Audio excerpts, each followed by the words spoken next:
Welcome back to the Fan Speak Network, and we have a very, very special episode today. Today, we are joined by Sean Mitchell, who is doing the best NFL training camp reports daily, not weekly, every single day. We're going to talk about it, talk about how we should react to it in just 1 minute.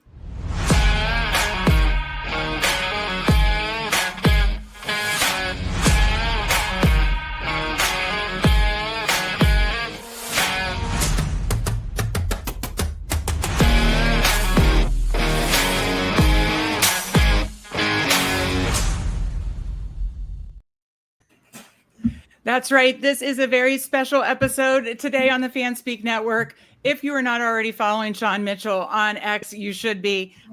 Link is in the description, of course, but he has been providing us daily NFL training camp news recaps, and it has been absolutely amazing for all of us. Sean, how did you come to decide to do this daily? And tell us about your experience and how it's kind of evolved, because it's evolved. You are getting tons of followers, tons of retweets, tons of compliments, and as you should. You deserve your flowers here. I appreciate it. Hey, I appreciate that very much. Obviously, thank you both, Steve, Meg, for having me on. Very happy to be here. Looking forward to it. Where do I begin? It feels like at this point I've been doing it for a year or so, but it's only literally been like a month maybe. It's you get camp season in and the news is just swirling. And you've got so many different things coming left and right. And I follow a lot of beat writers, and I major shout out to @32 beat writers on Twitter. They're the kind of the ones that kind of inspired me in a way to get this idea.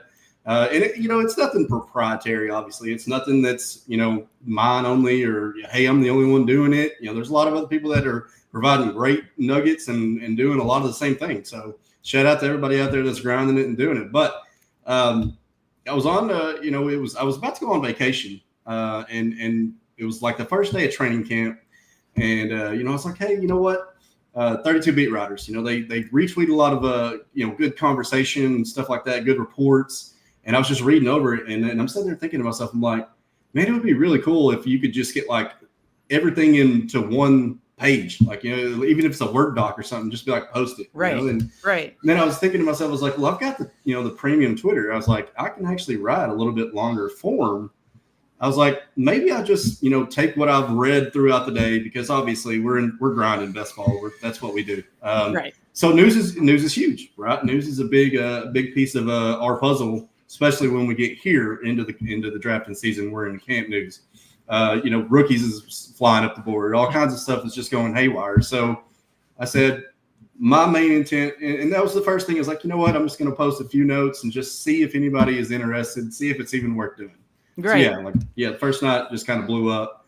And then, the next day I was like, hey, maybe I'll do this again. And then got a pretty good response. Everybody's like, yeah, hey, we love this. Please keep doing it. Yeah. So from there on, it just, that the story wrote itself. I was just like, hey, I want to make sure I provide the most up-to-date information every day, that will actually benefit people in their drafting process and their, Jade on blue. But, just to make sure we're staying up to date with all the news, because it changes so quickly from day to day in camp. Like, it's funny because right before I hopped on here, I knew we talked about it. We're going to go over some of the stuff. And I was looking at my very first post, like from the 23rd or 24th. And I was like, hardly any of this stuff is still the same. Like, right. So it just, that goes to show you how quickly the news can change. And to that point, like, I want to make sure everybody understands that none of this stuff is made to be set in stone. Mm-hmm. I know I retweet a lot of stuff. I know I say a lot of things, but first and foremost, not everything needs to be taken as 100% Bible. Like, do what with the information, what you feel like you should. Like, I do feel like, yes, there are some things that need to be taken pretty importantly. You need to make sure you are factoring those things in. But yeah, I will say a lot of the stuff is just going to be fluff. It's just going to be stuff that's being said during camp, and it's probably not going to matter much. Yeah, but to your point though, it's so key. First of all, like, it's amazing the consistency day in and day out. It's not like you're like, well, I'm going to take today off or these 2 days. It's consistent day in and day out, and that's so helpful because, like you said, news is changing every single day. And the other point I like that you said is we have to react to stuff and know what to react to, what might be noise, and that's what we're going to talk about here today. But we appreciate you. We appreciate doing like a kind of a recap and like what we're reacting most and least to here. But Steve, what are your thoughts? And then I'll get to the chat and then we can jump into it more.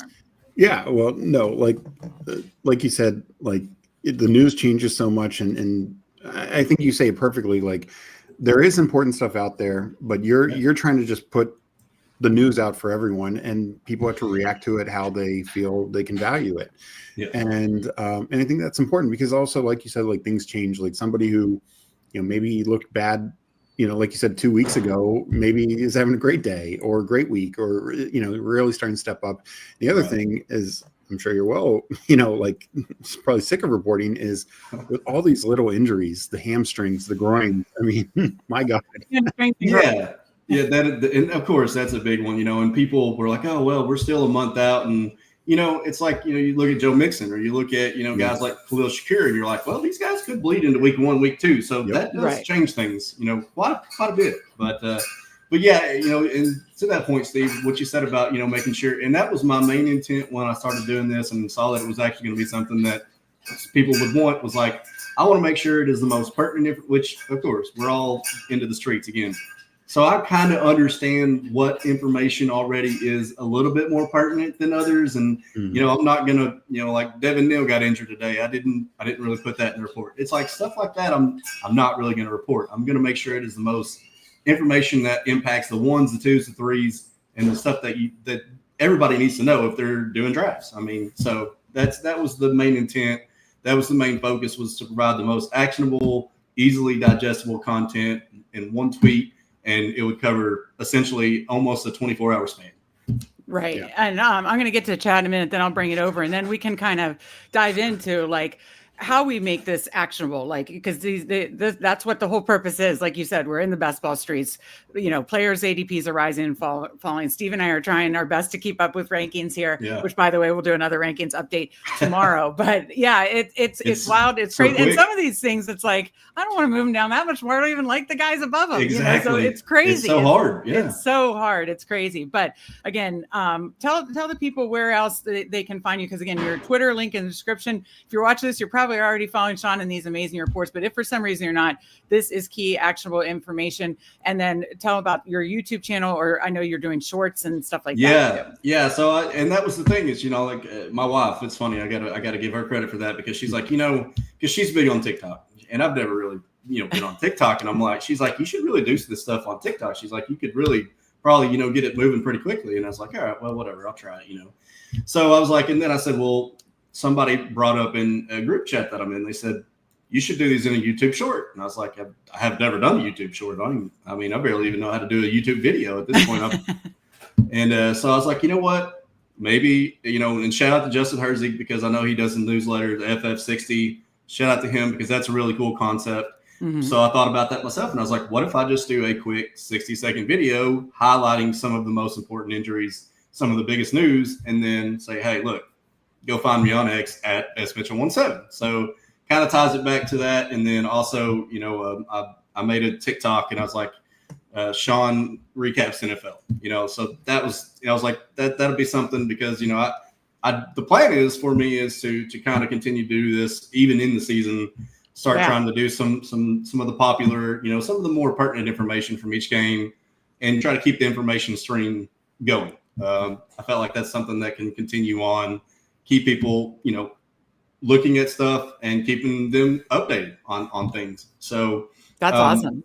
But yeah, so other than that, the TikTok, Sean recaps NFL, and then of course at SMitchell17 on Twitter. And then if you do want to follow the YouTube, which I haven't done a whole lot lately, like I've been doing the shorts, but that one's youtube.com/@XTDBBL, Extend the Drive Best Ball Live. Extend the Drive Best Ball Live. Yeah. But the shorts I watched a few of those, and I was like, that's great. It's like I get to listen to it for 60 seconds. I mean, I love reading it every day, but you get to listen to 60 seconds and kind of just take it in that way. So it's like how, different people like to take information in different ways. So I think that's great too. So follow all forms there. And I appreciate hearing you want to do it in season, because yes, we're in the best ball streets, but here at FanSpeak Network, and for everybody who's in the best ball streets, they're going to pivot to some other form of degen, whether it's battle royales, DFS, on DraftKings or FanDuel, sports betting, pick'ems, we'll be in those streets too here on the FanSpeak Network. So for some reason you're not subscribed, make sure you're subscribed. Of course, best ball shows almost every single day of the week up until the season starts. And then when the season starts, we shift the gears. I almost knocked my mic over. We shift the gears and we go right into, the battle royales, the DFS, the sports betting, all that great stuff. So we will have you covered, and then you'll have us covered news-wise, because that's what we're going to have to react to. So I'm going to say a quick hi to chat. Then we're going to get to, your recent report, and then kind of some of your favorite nuggets and some questions. Of course, we got our guy, Mike Robb, in here. Nick Bach, always good to see you. Is this Adam Schefter? This is our Adam Schefter. Absolutely. Massive fan of yours, Sean. Good to see you. Rick Doozy. Chris, love the Twitter recaps. GM from Omega King. Absolutely. Good to see all you guys in here. Rabona King. Good to see you asking about the Jaden Blue, Javante talk. We got our guy, Al Boogie, in here. Of course, Mike Robb giving justice for Steve for the Jeopardy. Absolutely hysterical. By the way, tomorrow night we're doing a blocked show, 8:00. Steve and Andrew will be drafting. 9:30, Best Ball Jeopardy, PPR Tyler versus Who Hames. That'll be a fun one. That'd be a good one. That'd be a really good matchup. Yeah, we didn't coordinate the red and blue situation, but here we are. It works out. And yes, Addison finally getting the official suspension news today. So, okay, so let me bring over this to kind of show all the work that Sean is doing here. Not just Steve. Nope. Sorry about that. But yeah, on Twitter, as you can see, this is one of the recent report from today. Biggest camp news starts with Torrey Horton has been looking awesome in camp. And then, unofficial Jags depth chart, Travis Hunter starting wide receiver, backup quarterback. And then, this is how long each report is for those who have not seen it for some reason. So, Sean, I have to ask you, whether it's today or this week or just recently, what have been some of your favorite nuggets that you've written and talked about? I think it's just, and so, somebody mentioned in the chat, they're like, are you worried about like Gronk taking over and doing this? I'm more like, that's why I try to put my own kind of spin on some of the, on some of the blurbs. I want to give that human element where it's coming from somebody who's actually reading the stuff and actually, yes, I play. These are what I would basically write for myself if I was doing it for myself. So, at the end, I put, Darren Waller, former rapper, just want to give that, give those little touches where it just makes it, makes it funny. Like Najee Harris yesterday, somebody was like, because I said, well, he walked 6 laps, and we're like, okay, that's really all the info we've got. So, some of the stuff just kind of writes itself in a way. I know somebody, today said, because I wrote, Bayshell tootin', and I said logs, his best practice, and they're like tootin' logs, and I'm like, okay, I didn't even think about that, but like just the play on words, and some people catch things differently. So that's the thing. It's like I want everybody to read it as you would read it if you were just like reading the daily paper, so that's kind of the whole twist that I like to try to put on it. But some of the stuff that the more interesting things, I guess, are a lot of these rookies that are getting a lot of buzz. Bill, Jacory Crosby-Merritt. JCM, Bill, yeah. That one's become a really big one. Torrey Horton, as you mentioned, he's getting a lot of praise now, getting a lot of good run. Looks like MVS is going to be, possibly put on the shelf. But that and like the injury news and making sure we're staying up with that. But it's the other big thing. It's like making sure you know who the 3s and the 4s are on the depth charts, which I'm not a big depth chart person. I'll be the first to say that. Anything that I put as far as the depth chart go, I'll make sure and put the parentheses on unofficial, because these are not, they're just depth charts. That's all there is to it. But there's been a lot of just good stuff that's come about this that, like JT Sanders, a guy that I was really heavy on, he's getting a lot of good praise. So, I can't just pinpoint like exactly like 4 or 5, because obviously there's been so many good nuggets that I'm like, oh man, like it's good for me, because I'm, a lot of the stuff I'm seeing, I'm like, well, I really like that guy already. So I'm like, this is even better. It gets to kind of be the double dip there. Well, and speaking of like how it relates to us keeping up with rankings, we're trying to keep up with rankings. We'll again have another rankings update tomorrow. It's funny when you're in drafts and some of these guys that are skyrocketing, like Bill or who's another one, Braylon Allen, Tank Bigsby, it's like you can't look at their ADP and be like, well, I'll get them, 5 spots ahead. No. They are like this. It is like a skyrocket situation. Yeah. So if you want them in a particular, especially these time box contests, you're going to have to go get them if you really want them. Because there's been a couple times where I'm like, well, maybe I'll take them 10 spots ahead or 15 spots ahead. No, sometimes they're going, whatever their number is, ADP can't keep up with it. So that's just an important note to keep in mind, because I know a few times I've been bummed out that I haven't been able to land one of these skyrocketing players. And it's like, well, you kind of have to go ahead, but then you don't want to go too far ahead either, right? Because you see these things where, oh my God, I saw in this draft JCM went 150, and it's like, well, okay, maybe I don't want to do that either. So it's wild, right? It's absolutely wild keeping up. And like you said earlier, it's like you talking about doing the ranks. It's like, because now you're drafting, you're getting all this news, and you're like, oh man, like you said, like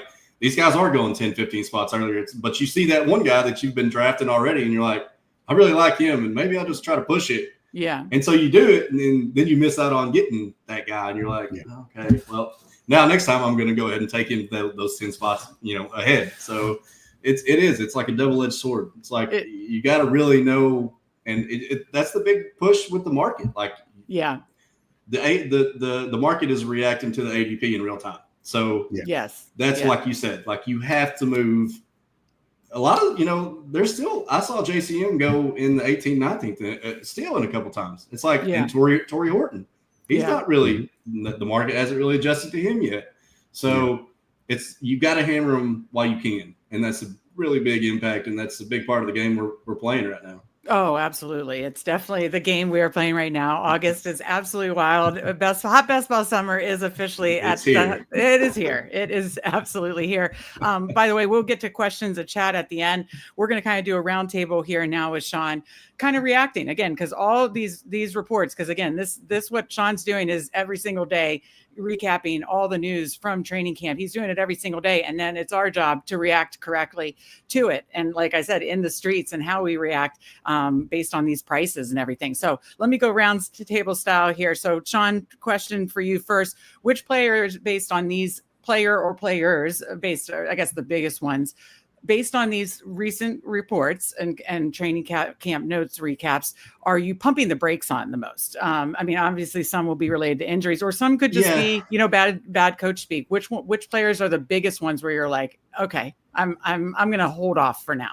Yeah, Najee, obviously one that's right. Which nobody really knows how that's going to play out. We're kind of left in the darkness right now. We see that he's getting onto the field and he's wearing a weighted vest and he's walking laps.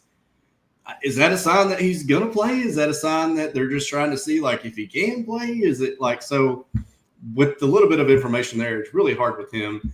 But like, Trevor Etienne, it's, Travis Etienne, not Trevor. Etienne, now that we've gotten all of the Tank Bigsby news, it's like, okay, he was up into the 80s, 90s, and I don't think he should be there now. And, so obviously these guys, you can kind of play that ADP game and hope that they fall. And now you're getting the discounted price where, you're trying to hammer out getting Tank right now before he gets the inevitable rise that he's gotten. I've seen him going like, in the 150s, 140s. I've even taken him thinking in the 130s. I mean, so that, and then trying to get the ETN fall, like that's the game you're trying to play with the market. Right. But like Ramondre, Travion's been getting a lot of good publicity, which, I kind of thought that Travion was going to be more of a pass catching back. And that's really what we've seen the majority of. But then you get the Ramondre fumble and it's just like, oh my God, man, this guy, like, don't fumble the ball. Like, all you got to do is hold on to the football. Because, Vrabel wants a pure early down back. Like, that is what Ramondre should be. But even if it doesn't become Travion to be the full lead back, if he does win that job and plays the full lead back, what if Ramondre loses it to somebody else? Like, it's like one of those things where it's like kind of pumping the brakes on him a little bit. Godwin, with the whole angle, now that we see that he's probably not going to be ready for week 1, I've definitely pumped the brakes on him a lot. Obviously, with Egbuka getting a lot of the early reps now, Jalen McMillan, like, he should be kind of falling a little bit further, which I have been kind of buying that dip on him a little bit because I still think he's going to be fully in the mix. Jalen Wright, a couple of others, Darnell Mooney, which is one that's kind of failed as a as a pure influence of his injury. But MVS was kind of the other one and Khalil Shakir were the ones that I wrote down. Right. Yeah. I mean, there's so many, right? I mean, It's there's hard so just many to pinpoint. I could write a list, but Right. Exactly. Well, Steve, whether it's ones that Sean mentioned or not, which players are you pumping the brakes on most based on Sean's daily recaps? No, a couple that he did mention, particularly ETN, MVS, who I've been high on, but it's just at this point, it's like I have my shares. If they work, they work. If not, they don't. Right. And another one that I would probably say, I was higher on Daniel Jones. I do think it's, it sounds like the beat reporters are saying one thing, but the coaches are still saying something else, like it's 50-50 and Richardson starting one game, Jones the other game, etc. So I think maybe the market's been too bullish on that case, but I'm definitely stopping on Daniel Jones and taking a little bit more AR. So those are probably two or a couple of the biggest ones. And then I think there's definitely a couple that I still don't know what to do about. And that's why I wanted to ask Sean. Still not just enough information. Like the Chicago backfield. Like, what are we doing with that? The Chicago receivers. I mean, I'm bullish on Odunze, but after that, Moore and Burden, I just don't know what to do. Yeah, and the fact that Moore's getting the handoffs now, it's kind of like, I just before I came on, I saw something about Roschon had a couple goal line carries this afternoon or something, but it's like, it's been like silent on Roschon, up until today, it's funny. I was going to bring that up because I was like, Monanga has been getting all this, the last couple of days. He's running with the twos today, fully running with the twos. And like you said, it's like, I haven't heard anything on Roschon. So I was like ready to totally pull the trigger and just start drafting Kyle. Like, I'm like, all right, you know what? And I did like 2 or 3 times today. And I'm like, okay, well, coaches are already, giving him the praise, saying they're going to trust him in the fall. Roschon has been, white flag, nowhere to be seen. And then, I see, and then just like the report you got, I'm like, okay, so is he still in the mix or not? Like, so it's just tough that he has literally gotten like no coach speak at all, none whatsoever. And so it's really hard to decipher. Yeah, no, that one the Bears backfield has been very difficult. The Jags backfield has been difficult up until recently and starting to, like you said, pump the brakes on ETN, push up Tank. And like I said, sometimes if you want Tank, you have to push him up way past his ADP if you want to get him. And that's just the way it goes. I do agree with Al Boogie and Chad. I know I said I'll get to questions after we get through like kind of our roundtable here, but I kind of agree whoever starts with a quarterback necessarily, don't need to feel confident that they'll be the one to finish necessarily. It's kind of the same thing in New Orleans too. To point that out. Well, and that's what there are those few quarterback situations that are just so ambiguous that, I just don't think drafting one, you're going to have them all 17 games. So, that's what's tough about that. My biggest one outside of ones that you guys didn't mention is Fields. He's always not impressed me as a passer. I know he's kind of, that Konami code quarterback that like, obviously it can be a fantasy monster, and I'm still going to draft him, but it's more going to be when he falls and that kind of stuff, because I don't know. I just think there may be some, I don't know about like, the percent chance benching or anything like that, because it's Tyrod Taylor behind him. It's not like some young rookie or anything, but I don't know. It hasn't been impressive, the numbers. I don't know how much weight do you guys put into kind of those like kind of camp stats or, the stats in these scrimmages and stuff like that. I mean, honestly, I don't think he's going to have like a short leash. Right. I got a feeling he'll play at least 10 games, and I think it'll be at that point is if they're just like terribly awful. To me, I don't feel like that's probably going to be the case. Like we saw what he did with Pittsburgh. He was actually quite serviceable. Not going to sit here and say that I think Aaron Glenn is a coach that's going to probably just get like the most out of him. Like I don't know how that's going to go. Real run first guy. Obviously, they're going to have to throw the ball to be able to run. So that's, I guess, my, obviously we know the point, projection totals for the team is not great. We know that they want to run the football. So I think that's really the hardest thing. And really, you're drafting Justin Fields for the rushing upside at this point. Like, there's really there's really nothing else you're drafting for. So. Well, and probably what Steve's been kind of banging the drum on all summer is that's why he's a little lower on Garrett Wilson. I love Garrett Wilson as the receiver, but it is scary that, I know Justin Fields kind of lifted up DJ Moore that one season and commit, but it is just, it makes me a little nervous. And I know you were on Mason Taylor. I'm bummed out about the high ankle sprain, which was just announced. So that's rough. I mean, keeping up with like the injuries, the news, it's a lot. And some are the ones that you are just so in on, and you're so, you're either excited to hear good news and bummed to hear the bad news. Yeah. So that takes us to our next question. So we talked about pumping the brakes. Now, opposite, which players are you drafting way more of? Like you may have been at neutral or low, like Tank Bigsby. I was kind of like, I didn't know what to do with the Jaguars backfield. So I was low. And so now I'm just like foot on the gas. Let me get some Tank Bigsby. Who are you kind of foot on the gas? I want to kind of catch up here. And I did want to point that out too. Like, because I'm doing it too with Tank. I'll be the first to say, like, I'm pulling him. I want him. I'm taking him as even my fourth back, sometimes or better. But they're keeping all four running backs on the roster. Like they've reported that they want to use all four almost, is what it seems like. So that's not good news. That's not good news. But with it being, like on UD, being half PPR, we do want Tank because obviously we know he's going to get the lion's share of carries. Right. Like all the other, ETN's going to get his little handful. At this point, Tootin is probably going to need an injury. I think he might get a series, might get a couple spell carries here and there.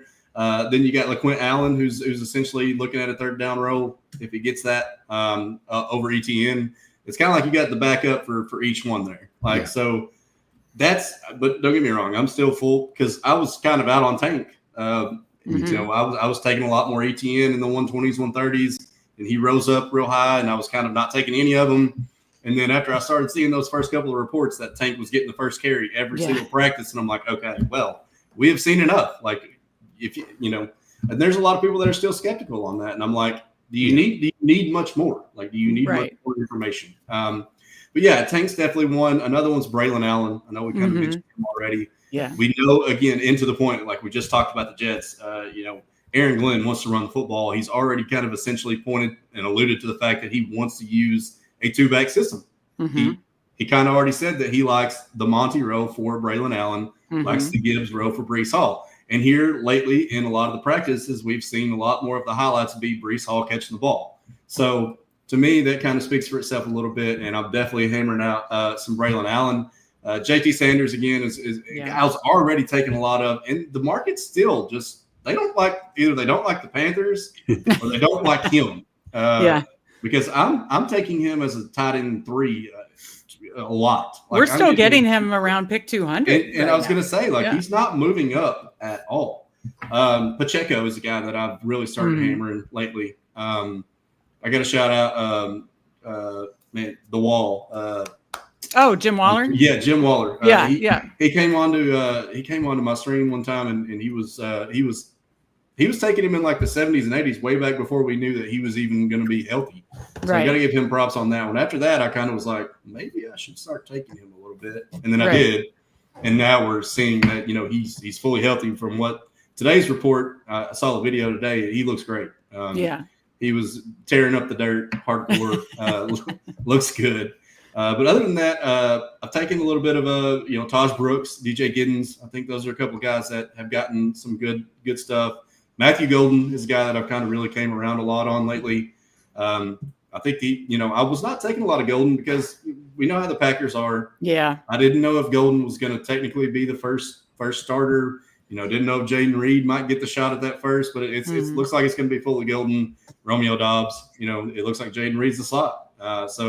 Been taking a lot more of him. Rashard Smith, Jalen Royals. I think there are a couple of other guys that really enter. Pop Douglas is another one that I've that's one that I was lower on. Like, okay, right. I wasn't taking on any. Now I'm like, oh no, I need to. And I shot him way up in my last rankings, and I am now like aggressively trying to get him. So that's a great call out with Pop Douglas. Braylon Allen's big one that I'm like, going to pull up way ahead, because if you think he's coming back to you, he might not. And because the coach speak is so good, and we're still getting them. And especially I think when you're drafting and I'm writing an article about this later this evening on FanSpeak Substack, shout out, link in the description, obviously just $34.99 for, 3 articles a week from Steve and I, and rankings in all the different formats. But, I'm doing an article later today about basically what we're talking about. Who am I drafting more of with all this camp news?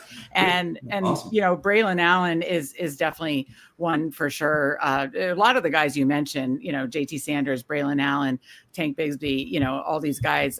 Pop Douglas is an awesome shout out. It's like, I don't want to be left with like 2% of these guys. So now is the time where you're trying to balance these exposures. And so I'll be writing about that later. We're having this conversation, which is so important because, again, that what you see on screen, these daily training camp reports are amazing, but it's up to us to react to them. So I love Sean's list, Steve. And by the way, thank you, Mike Robb. He always gives Steve a hard time with the buttons. So shout out to Mike Robb. We appreciate you. And we'll get to the other questions later here after we get through a few more roundtable here. Steve, who are you pushing the gas on? We talked about the breaks. Who are you pushing the gas on with these training camp reports?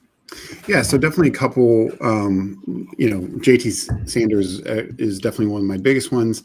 It also helps, like, so many other later tight ends are either hurt or now gone in competition, like Gesicki with Fant and stuff like that. And then, like, Kate Otton's hurt. We talked about feels like every tight end's hurt. I know. I mean, the number of healthy tight ends is very few. So I'm taking Juwan Johnson, which he's came back, so that's a good thing. Because I'm very heavy on him. But go ahead, Steve. No, but one that I have been taking, which Meg's not liked, is Tyler Lockett. It sounds like he is locked into a pretty significant role with the Titans. I've heard mixed reviews on the rest of the rookies. Restrepo seems to get the most positive reports, but then people are like, he still might not make the team. Yeah, it's a hard one. That's shocking to me, like as kind of Cam Ward's guy, and there has been positive reports, but it is. He has to make the team, obviously. Right. It's like Carolina. There's a lot of ambiguity there too. But go ahead, Steve. Yeah, and then I think the guy who I've been touting, and of course the big news was Moss getting cut, Taj Brooks. I mean, it seemed right from the jump. The coaches loved him, and he just kept working his way up, and they just cut Moss, who he took a pay cut, but they gave him a guaranteed contract in the offseason. Yeah. No, you've been having on Taj Brooks was your favorite sleeper pre-draft, and now the landing spot going to one of the best offenses, and then Zach Moss gets cut. Like, I'm just going to keep jumping on Taj Brooks because he's still, like, to Sean's point, he's still going late enough that, like, it's not like I'll see JCM, which again, that has just been a steady, crazy drumbeat too. But I'll see a lot of the other rookies going ahead of Taj still, even after the Zach Moss. And I think that's also like a good point to make. It's like, now that all these other rookies are starting to make their way up, JCM, Kyle Monangai, starting to let those guys that now they're becoming more valuable because they're starting to become undrafted sometimes. Todd Brooks, DJ Giddens, like I'm seeing them last a little bit longer in drafts now because everybody's wanting to get the new shiny pieces, So that's always the fun, action to reaction type deal. With the drafts. No, absolutely. I will get to this question. Al Boogie wants to know how much is Sean drafting Rice? You were not on Rice, if I have that correct. Is that correct? Zero. Yep. That was pretty much Steve and I. And then even as we started doing it, then that's when the news broke, which now the Addison suspension is official. I wouldn't be surprised if we get some Rice official news there too. Okay. Just two more roundtable questions so we covered pumping the brakes, hitting the gas on players based on these news reports. Sean, which player that's getting a steady drumbeat that the market doesn't seem to be reacting enough to? You kind of talked about with like kind of in the vein of like JT Sanders, like he's still going late enough, but getting the drumbeat. Anybody else in that vein? Because obviously somebody like good old Bill, he's getting the drumbeat. Bill's number one, obviously. But Bill, we can't even keep up. We can't even keep up with Bill. Who's some other ones that are getting the drumbeat, but you don't necessarily have to like jump way ahead of their ADP that the market doesn't seem to be overreacting to? Yeah, well, and that's the good thing for like JCM is because you get the depth report, get the depth chart that comes out and he's running back 5, and now everybody's like, oh no, he's not even going to play, So you get that back too where people kind of step back a little bit. Excuse me, got coughed up a little bit there. Talking about Bill, but Torrey Horton, like I said earlier, the market's still not really reacting with him.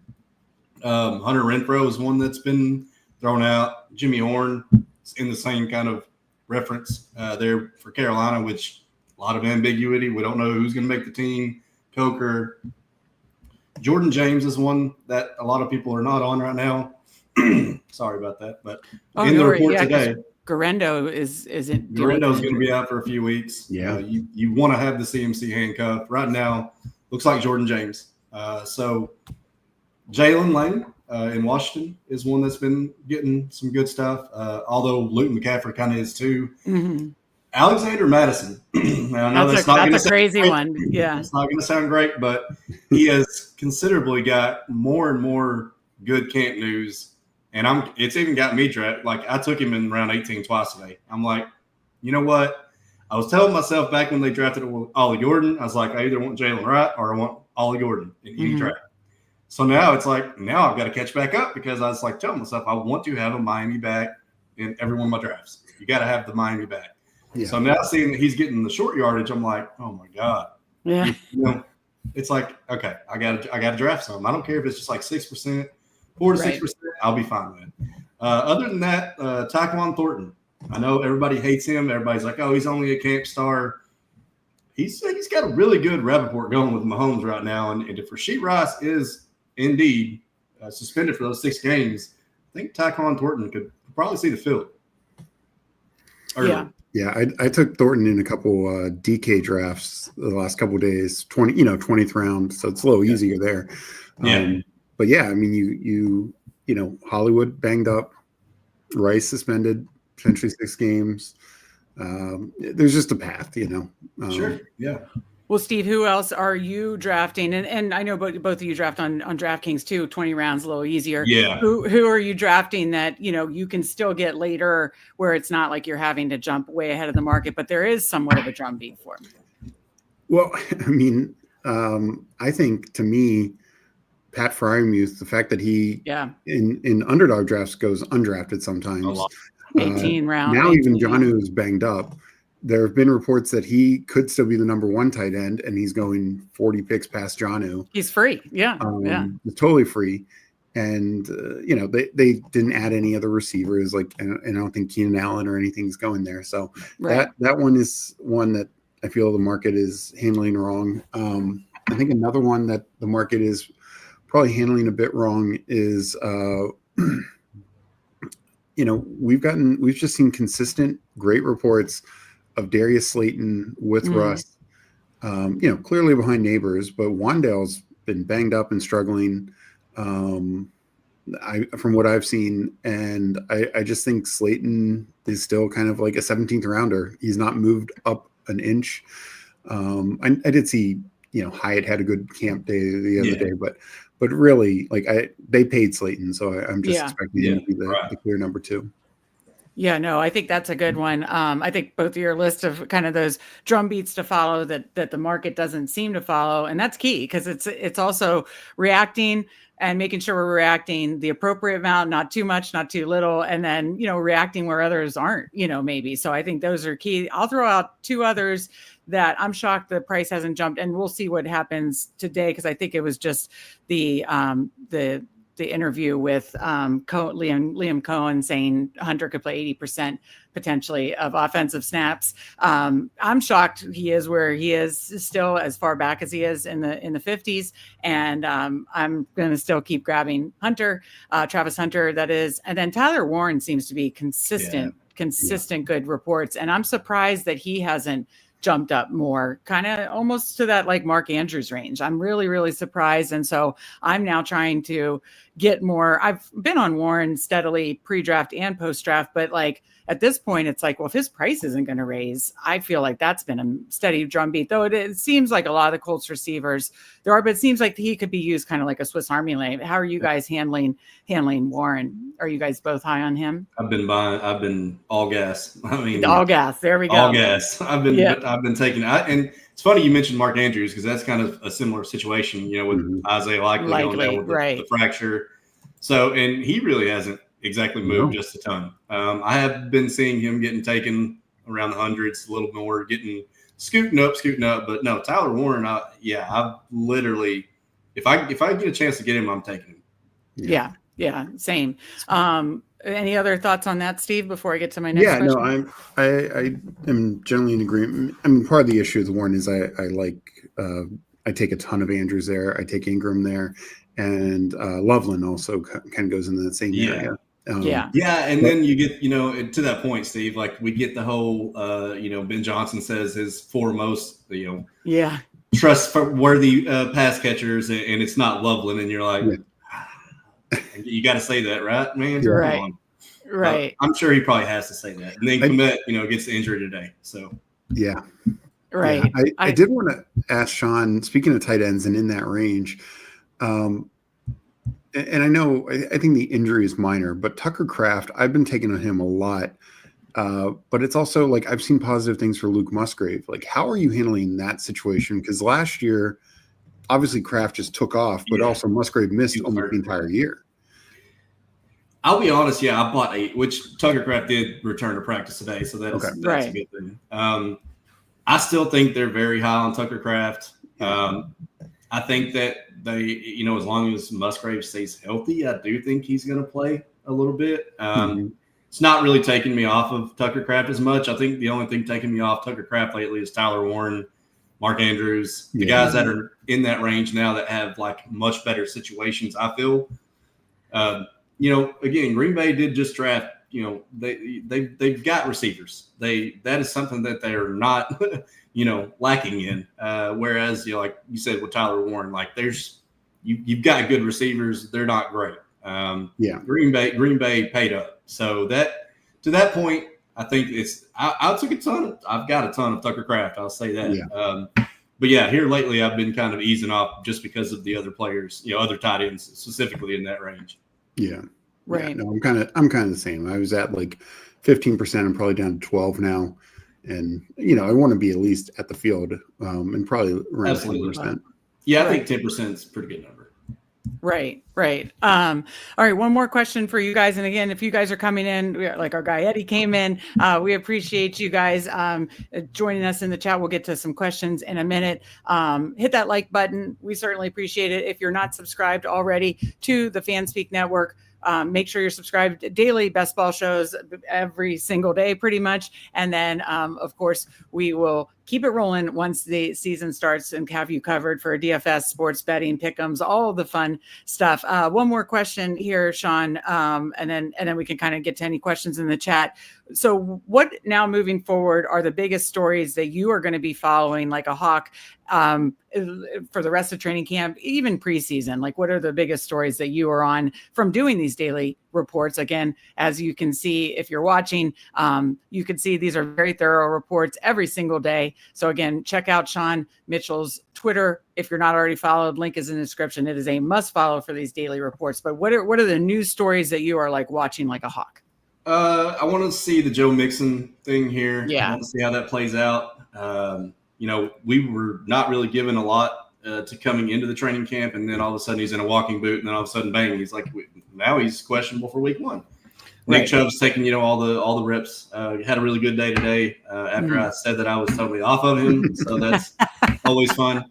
But that's one that I'm watching, the Rashee Rice. I want to see exactly what happens there. And also who, between Jalen Rolls and Tyquan Thornton, who kind of emerges more there. The New York Jets, which I know we've already talked about this, and it's not a great one, but the wide receiver 2, the wide receiver 3 there, Josh Reynolds, Alan Lazard, you got the rookie, which I can't think of his name, Smith. I can't think of his name right. Yeah, he's been having a pretty decent camp. So seeing exactly who's going to be emerging out of that little mix there, the Carolina wide receivers, that's a big one too for me. I'm a huge Panther guy this year. Bryce Young, top on quarterback. I had a lot of Coker. I've had a lot of Thielen. I've obviously been taking a lot of T-Mac. So seeing who's that other back sack partner, because I really have not been in on Xavier Leggett. I've not really been in on him. So seeing who that other one with Hunter Renfrow, Jimmy Horn, seeing how that kind of shakes out. The whole Shuck Rattler thing is interesting. I took a ton of Tyler Shuck. And even though it's kind of like it's been said, like I'm fully aware that even who starts might not be the starter all game. We know that. Right. But, Rattlers had a pretty good camp. So, and then, we talked about it, Anthony Richardson and DJ. Those are the ones that kind of just stuck out whenever I started writing answers for this question. Yeah, absolutely. Yeah, that's the big one for me because I have been on DJ. Again, we talked about it both for the Saints and the Colts situation. Don't know that whoever wins the job is going to finish the job. I'm still kind of okay with my Daniel Jones bags, and then I'll react accordingly to when news comes out for that. But so the Daniel Jones, the Colts quarterback is the big one for me. And then the Keenan Allen situation for me, I am, it's sounding like the Chargers, but we haven't gotten official word yet. So I do want to react accordingly to where I'm still drafting Keenan. Are you still drafting Keenan, assuming that he's going to jump way up, obviously? Yeah, because obviously he's going to rise to, at least 2 or 3 rounds right off the bat, especially if it's the Chargers. And then, to that point, like Amari Cooper, is he retiring, or is he going to get signed somewhere in that same boat? Right. A couple others join us in chat. We appreciate you. Disbanded Brotherhood and who you mentioned earlier, our guy Jim Waller is in chat. He gave you a shout out, Jim, earlier for which player was it? Pacheco.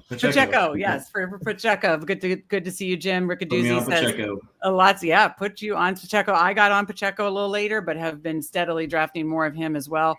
Riccaduzzi, lots of starters will play in preseason. Going to be interesting to see the reps with the ones or who they may be kind of protecting because they don't want to overwork them, keep them healthy. So yeah, a lot more stuff to come, with these training camp reports. And I assume, like you said, you're going to be keeping this going through all the preseason games and everything. That's the plan, which I know we had last Thursday, we had that one.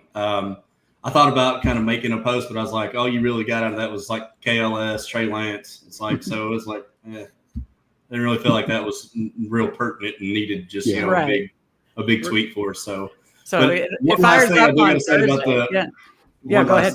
I got to say it one more time. The other situation that I want to watch is Bill. I mean, that's the other big one that I want to pay attention to because I know we've talked about it, but I feel like that is one of the, if not the best backfields for the competition in front of him, where he could fully emerge as the one and take that over. So, well, it's funny you say that because Steve and I are Washington fans, and we so badly wanted them to draft one of these running backs, Cam Scatterbo, Travion Henderson, somebody on day 2, and didn't work out because they got a really good fall on a cornerback, and so we were stunned that they didn't draft a running back till round 7, and now here training camp starts and Bill goes shooting up the board because we said the same thing. Brian Robinson, I don't know. It doesn't scare me, like Eckler for his price, but he's older. So the Bill watch is going to be something to keep an eye on. He's one that I'm trying to kind of catch up on now as well. Yeah. Steve, what are the biggest camp storylines that you are going to be watching? I think in addition to the ones that, Sean already covered, I think one of the biggest ones, look, I think we know what the Browns quarterback situation is going to be, at least at the start. But this Harold Fannin working in with the ones and a lot of 2 tight end work. Yeah. I just was out on him because, it's Njoku's there. Yeah. But, what does that mean? So I think that's interesting down the stretch. I think the other, we talked about like the Green Bay receivers that and who knows what preseason will tell us with that group, but definitely something bearing to watch. But I think for me, the San Francisco situation, when we get more news on Ayuk and what that looks like, I mean, Jennings is dealing with his own stuff, and then, you kind of have Ricky there. And you mentioned in the report today, like the James versus now Brendo being out is key. So I think we're getting some clarification there. At least early season, James probably has the number 2 role. But the receiver situation, I've not been taking any Ayuk. No, I haven't either. And then, I still don't know if DeMarcus Robinson is going to get suspended. Yeah, that's another one. Right. He might see a 3-game suspension. So then you're looking at Jordan Watkins or Jacob Cowling. And I think Cowling got hurt. Yep. Which is nothing new for San Francisco. San Francisco, yeah. That's why I was kind of really hoping that Keenan would go there, just because I'm big on Ricky. I have a big bag of Ricky P, and have totally faded Ayuk, and I just have like a sprinkle of Jennings. And so with all this going on, I thought for sure, he wanted to stay out west, be with the playoff contender. I understand he obviously played for the Chargers, but to me, that felt like the best kind of fit for him to have some kind of impact. So yeah, I'm definitely keeping close eye on the Keenan. If you guys have any questions, drop them in chat. We are going to draft a Husky too while it's out. Get it while it's good. It's a good contest. And so Sean, if you want to stay with us, we would love to have you. If you have to go, we understand too. But Steve and I are going to draft a Husky too. If anybody wants to join us in a couple minutes, let's do it. Okay. Mike Robb says, sad. I thought Steve would be a big Robbie Chosen fan. Robbie Chosen. Steve, remember I had BBM3. I was like so bullish on old Robbie Chosen, and I had him on my BBM3 finals team. Funny enough, he did not help me. Oh man. What a bummer. All right, if Steve's bringing over Underdog, drop any other question in the chat. We got one from Rabona King here. What player do you think rises 60 spots plus after this weekend? Yeah, I remember that happened a couple years ago with Pickens. Here, Steve will. Kamani Waddell, I'm gonna just count this down just in case anyone wants to jump in. For some reason, I can't see it. Let me. Okay, now it is. Okay. There it is. Okay. Okay, so if anybody wants to join us, Steve's counting down for Husky 2. 3 of us are drafting together here. All right. We're going to enter in 5, 4, 3, 2, 1. Enter. And don't snap us, bros. So waiting on 5. All right, we got a fun collab team going here. Waiting on 5 if you want to join us in the Husky 2. I remember that Pickens year and those massive rises. Sean, Steve, who do you have? Do you think it's Bill? Who do you think is the big riser here? I mean, I think definitely somebody preseason wise, and it probably is like a running back or the other Thornton, who's already risen a good bit. Like if Dante Thornton catches like a 60-yard touchdown or something, like, he's going to steam up even more. Yeah. How about you, Sean? Who's your prediction for a massive riser during preseason games? And I'm not tying it directly to the preseason, but like I do think Kyle Monaga is probably going to raise. Mm-hmm. Yeah, I think he's going to rise quite a bit, just for the uses that he's been getting. He's been solidified with the twos a lot lately. I think he's going to rise. But maybe not 60, but I think he'll rise quite a bit. Well, he definitely could because he's still be essentially free in the. That's what I'm saying. I mean, he's literally going in the 210s. So it's not gonna, he could literally rise 40 or 50 spots, and it's still gonna be probably a decent value. Yeah. All right. Let's see. How excited is Sean to draft with Meg and Chippendale's Husky Hammer? Mike Robb's always giving Steve a hard time, always bringing the jokes. We love Mike Robb and his jokes in our streams daily. Mr. Grapefruit, good to see you. Got Addison picked 94 today on DraftKings in one of their $3 tourneys, King of the Desert. Crazy's falling when we knew it would be happening. Yeah, we did know this was coming, to his point. Yeah, and I saw a lot of people say that they're not really moving him down. I know it's 3 games, but it's more of people are building out to have him as maybe a 3rd or a 4th or a 5th wide receiver and cover your buys. Yeah. All right, Steve. So we got the 101. Influencer 101. Wow, look at that. Sean's putting out such this amazing daily content for you guys, and we got the good vibes just coming our way with the 101 collab draft here. I like it. We definitely have some friends in here. We got Legion in here. Awesome. Nice. For Wayne, not sure if he's jumped in chat, but we have Griff. We have Lego, Chris, and then Al Boogie. Nice. Bugs. Oh, our guy, Boogie. You All guys, right. Love to see it. This is and just to the Addison point, like I already had him ranked because I was just expecting the suspension, like past ADP. So I think I have him ranked. Let's see. Well, let me take. I was going to say, are we good on Jamar Chase? Yes. Yeah. Completely fine. Let's see where I have Addison ranked. I have him ranked 73rd. his ADP is now at 68. It was like 65. So Yeah. I already kind of factored in the suspension. So I probably won't move him down anymore. But I think he should be going in the 70s is kind of how I see it. Mr. Grapefruit, great guest for sure. We love this, Sean. Hope maybe we can do this again during preseason because this was a lot of fun. And then now we get to draft together. So even more fun. Tim D, our guy, good vibes. Al Boogie says, keep the camp report up so I know who Sean likes. So Josh Jacobs. No. He's taking Rasheed. He wants us to take Rasheed. You want to take Rasheed Rice? So Sean, what do you usually do? This is a team. It seems like people are either team push Burrow or not push Burrow. What do you do when you have Chase? What do you typically do? I'm going to push him. I think I'm still going to try to push at this point.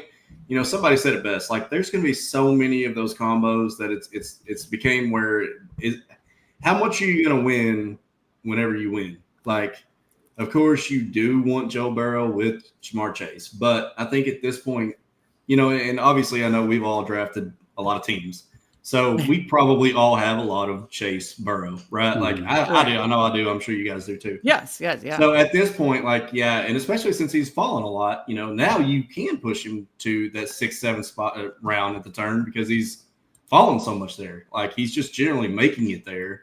So the fact that I'm not trying to push him any further, like if he makes it to 72, 71, whatever, the way he's usually falling right there, I'm going to take him. But it's not going to hurt my feelings if he goes beforehand. And at this point, I feel like if somebody's taking a naked Burrow, which I will say I've taken naked Burrow before, I've done it more than once, you're probably making your team worse at this point. So for me, I'll go ahead and just start to buy the value elsewhere and build the team out around Jamar Chase.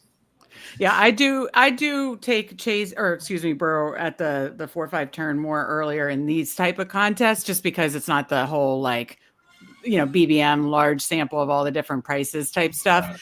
Right. But I totally get everybody's stand on it. That's why I had to hear as we were approaching, we'll do the 2-3 turn here, what you typically like to do there. So I assume you definitely have Chase. Do you typically try to double stack it here at this turn if Higgins falls? I was going to say that is one thing that will make me want to take him earlier is if I've got a Chase Brown or if I've got T Higgins. Right.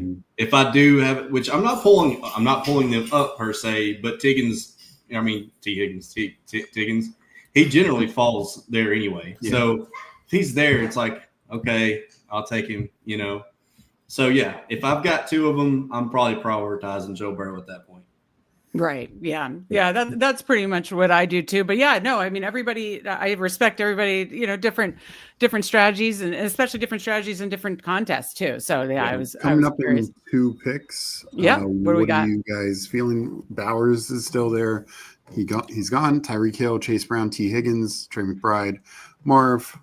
Either Bengals is fine with me as one of them. What are you thinking, Sean? I've been taking a lot more Chase Brown, especially with the releasing of Moss. Chase goes. So do you want to do Higgins?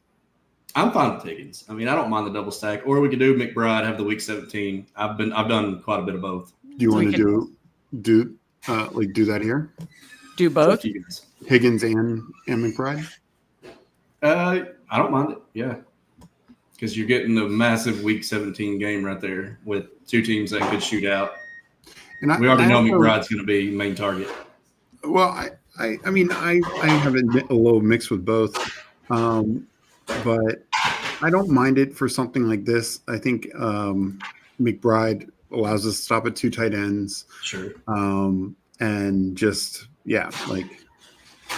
hopefully the Bengals passing attack is elite, and then McBride is an elite tight end, finishing 1, 2, or 3. So yeah, I mean, I don't mind it. I do, like you said, there's so many of those combos, but what is different is this contest is obviously different. So yeah, right. Yeah.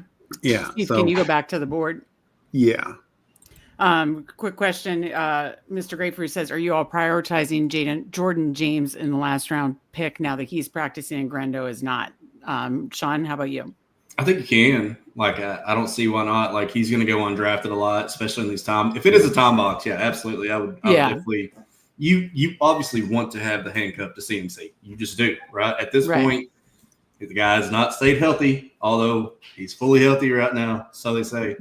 But yeah, like I just feel like that's a good bet to make with Garindo, knowing the guy's not been able to stay healthy. He's in the same boat as CMC, which can't really say that about CMC right now. But Garindo, ever since he's entered the league, he's missed games. So yeah, Jordan James was a pretty good prospect coming out, and yeah, I think they like him. He looked really good his first day back. Yeah, I think he can hammer that out. Yeah. And then Mike Robb, a Ravens fan, says Jamar Chase, best week in the playoffs going to be week 15 against the Ravens. He is a Ravens killer. My God. We'll take that too. Yeah. Exactly. That's actually, just to that point, one thing I do to get off the Chase Burrow hive is I will pull up Lamar to 25 as a bring back. That's an interesting move too. I think that's fair too, because certainly that game, we've seen those Bengals, so many of those Bengals Ravens games absolutely go nuclar shootout on both sides. Jamar Chase for the most part. Yeah. Oh, he just crushes the Ravens. It's insane. Yeah. Our guy Eddie, 3 brains in 1 draft. Absolutely a fun collab. This is the Husky 2. Steve, you drafted 2 on stream yesterday. Yep. Yeah. So Steve drafted 2 on stream yesterday. We may do 1. I laughed. I'm so mature when Steve said doo-doo. I laughed too, so Reflect the Sun caught it too. But yeah, maybe we may draft a Husky 2 if it's still open. Sibling Showdown Thursday night, 8 p.m. We may do another one. So yeah. Are you liking these contests, Sean? These, these kind of these like $50, $40, $50 contests? I'm going to be honest. I have not drafted on Underdog since the Pup 2 field. Okay. Yeah, okay. I think I did see you mention something on Twitter. I've been on Drafters. I've been on DK. And it's mainly because at this point, like I've put a lot of, I probably have 350 teams on UD alone. Yeah. So I was just like, do I want to try to hammer out these time boxes, or just want to shoot for the moon, and try to play the smaller entry fees over on those other sites and try to get some of that closing value of these guys that nobody's taking a lot of, and hopefully I can just make a super team and have everything fall right. So right. Hey, you're doing all these training camp reports. You got to go build that super team. They're daring us to take Rashee Rice. It's Boogie. Boogie knows. We'll leave him for Boogie. Where do you want to go? What's at the top, Steve? Pickens, Sutton, Devonta Pickens Smith, is Hubbard. a big one. Pickens for me, but what are you thinking, Sean? Yeah, I like Pickens a lot. I mean, I know we've got a lot of 10s in here, but we're going to have to. And then if we want to look at running back, there's Chuba, Hubbard, Alvin Kamara, James Conner, other receivers: Sutton, Devonta Smith, Jalen Waddle, Ridley. No, Ridley would be week 10. I think 4 is pushing it. What do you think, Sean? I like Chuba. I think he's a good start for a running back. Yeah. I think he's going to have another good year. All right. So where are we at, Steve? 013? No. 0131. Okay. So we didn't push Burrow, or did Burrow go yet? I assume no. Okay. Yeah. Okay. So I didn't know with the double stack we didn't generally fall into that 70 spot a lot. So yeah, I got a feeling we'll have a chance probably, as long as there's nobody in here trying to just blatantly snipe us. But right. Can you go to the board to monitor it, Steve? Steve Mike says, love the focus. Steve, dude is in prime conditioning, locked in and focused. We got Paul, our guy, which you said Paul is in this draft with us, right? So many week 10s already. How can you add talking about? Yeah, might need to pass on Lockett. Well, it's, to that point, which I've not generally drafted a lot of Lockett. I have, obviously, because I've taken a lot of Cam Ward. But with Elick Manor coming on lately, and the whole fact of the Restrepo stuff, it's really hard for me to. It's kind of like Carolina, It's you got to take them all. Like you just got to hope that one pans out. So it's a tough spot. I got we talked about like stories that we want to watch through training camp, and the Titans receiver room is going to be one to watch during training camp, especially with the rookies. I'm hoping Restrepo, Cam Ward's guy is the one that kind of makes a big presence. That's the one I was buying a lot more before. Now been taking some AU Manor now, obviously, because we've seen a little bit of a which, they've got Dickey there too. It's like, yeah, it's tough. No, I think the preseason is going to be big for the three rookies, Steve, we talked about this the other day. We've talked about it during pre-draft. Pre-draft, Io Manor was your kind of too raw, similar in the same vein of like Leggett and Traylon Burks years past. Are you still there?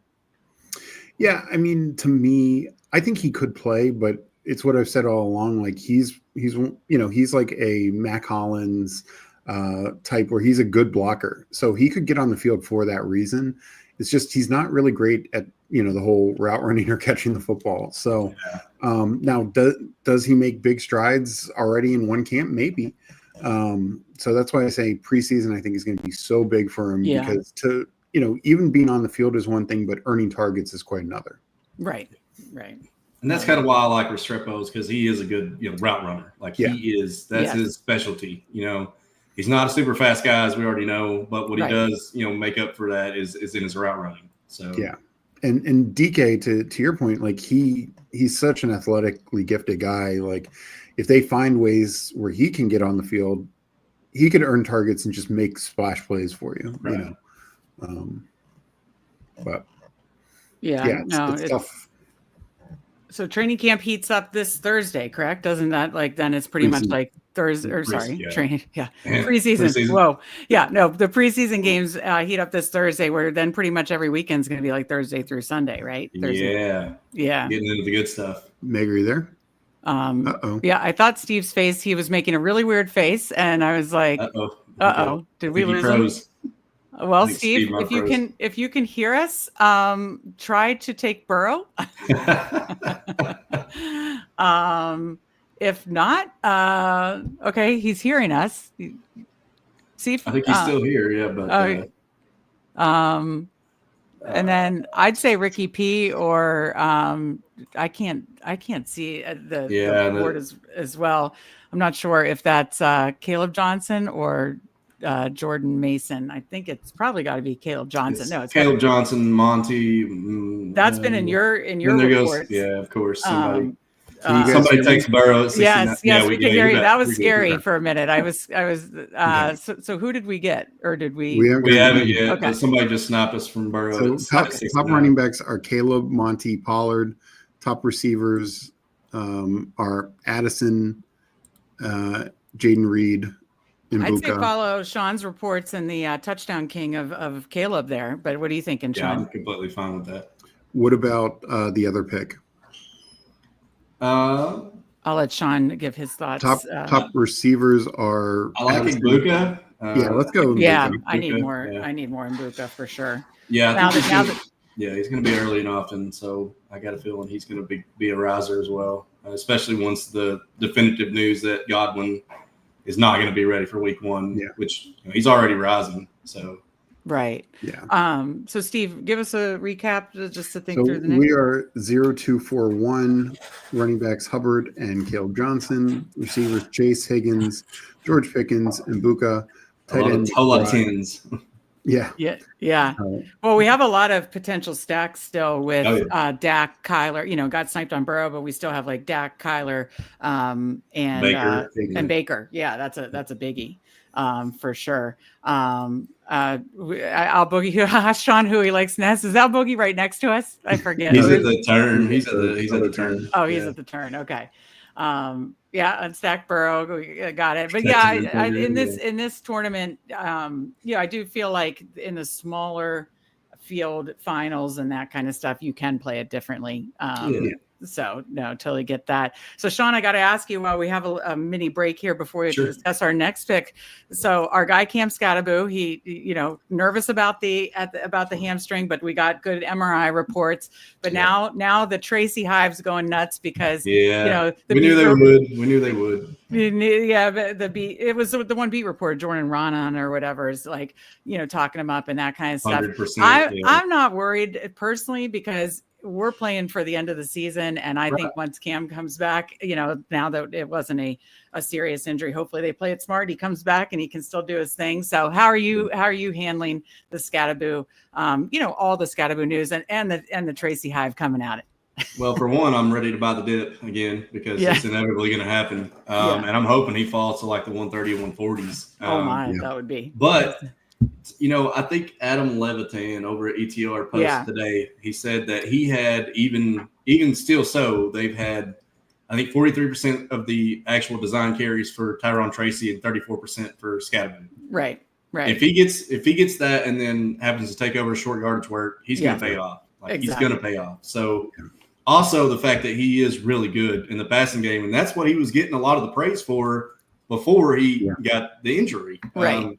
So I don't think I'm going to let the Tyrone Tracy truthers have their day, and I'm going to wait. I'm going to wait on that one and put it in the back pocket because I think it's going to come back. And I'm not worried so much. He wasn't limping off the field. He walked to the locker room. He was definitely frustrated. Yeah. But like you said, I saw a lot of going back and forth today with some Twitter docs, and one guy was like, "It's going to be 6 weeks at the earliest," and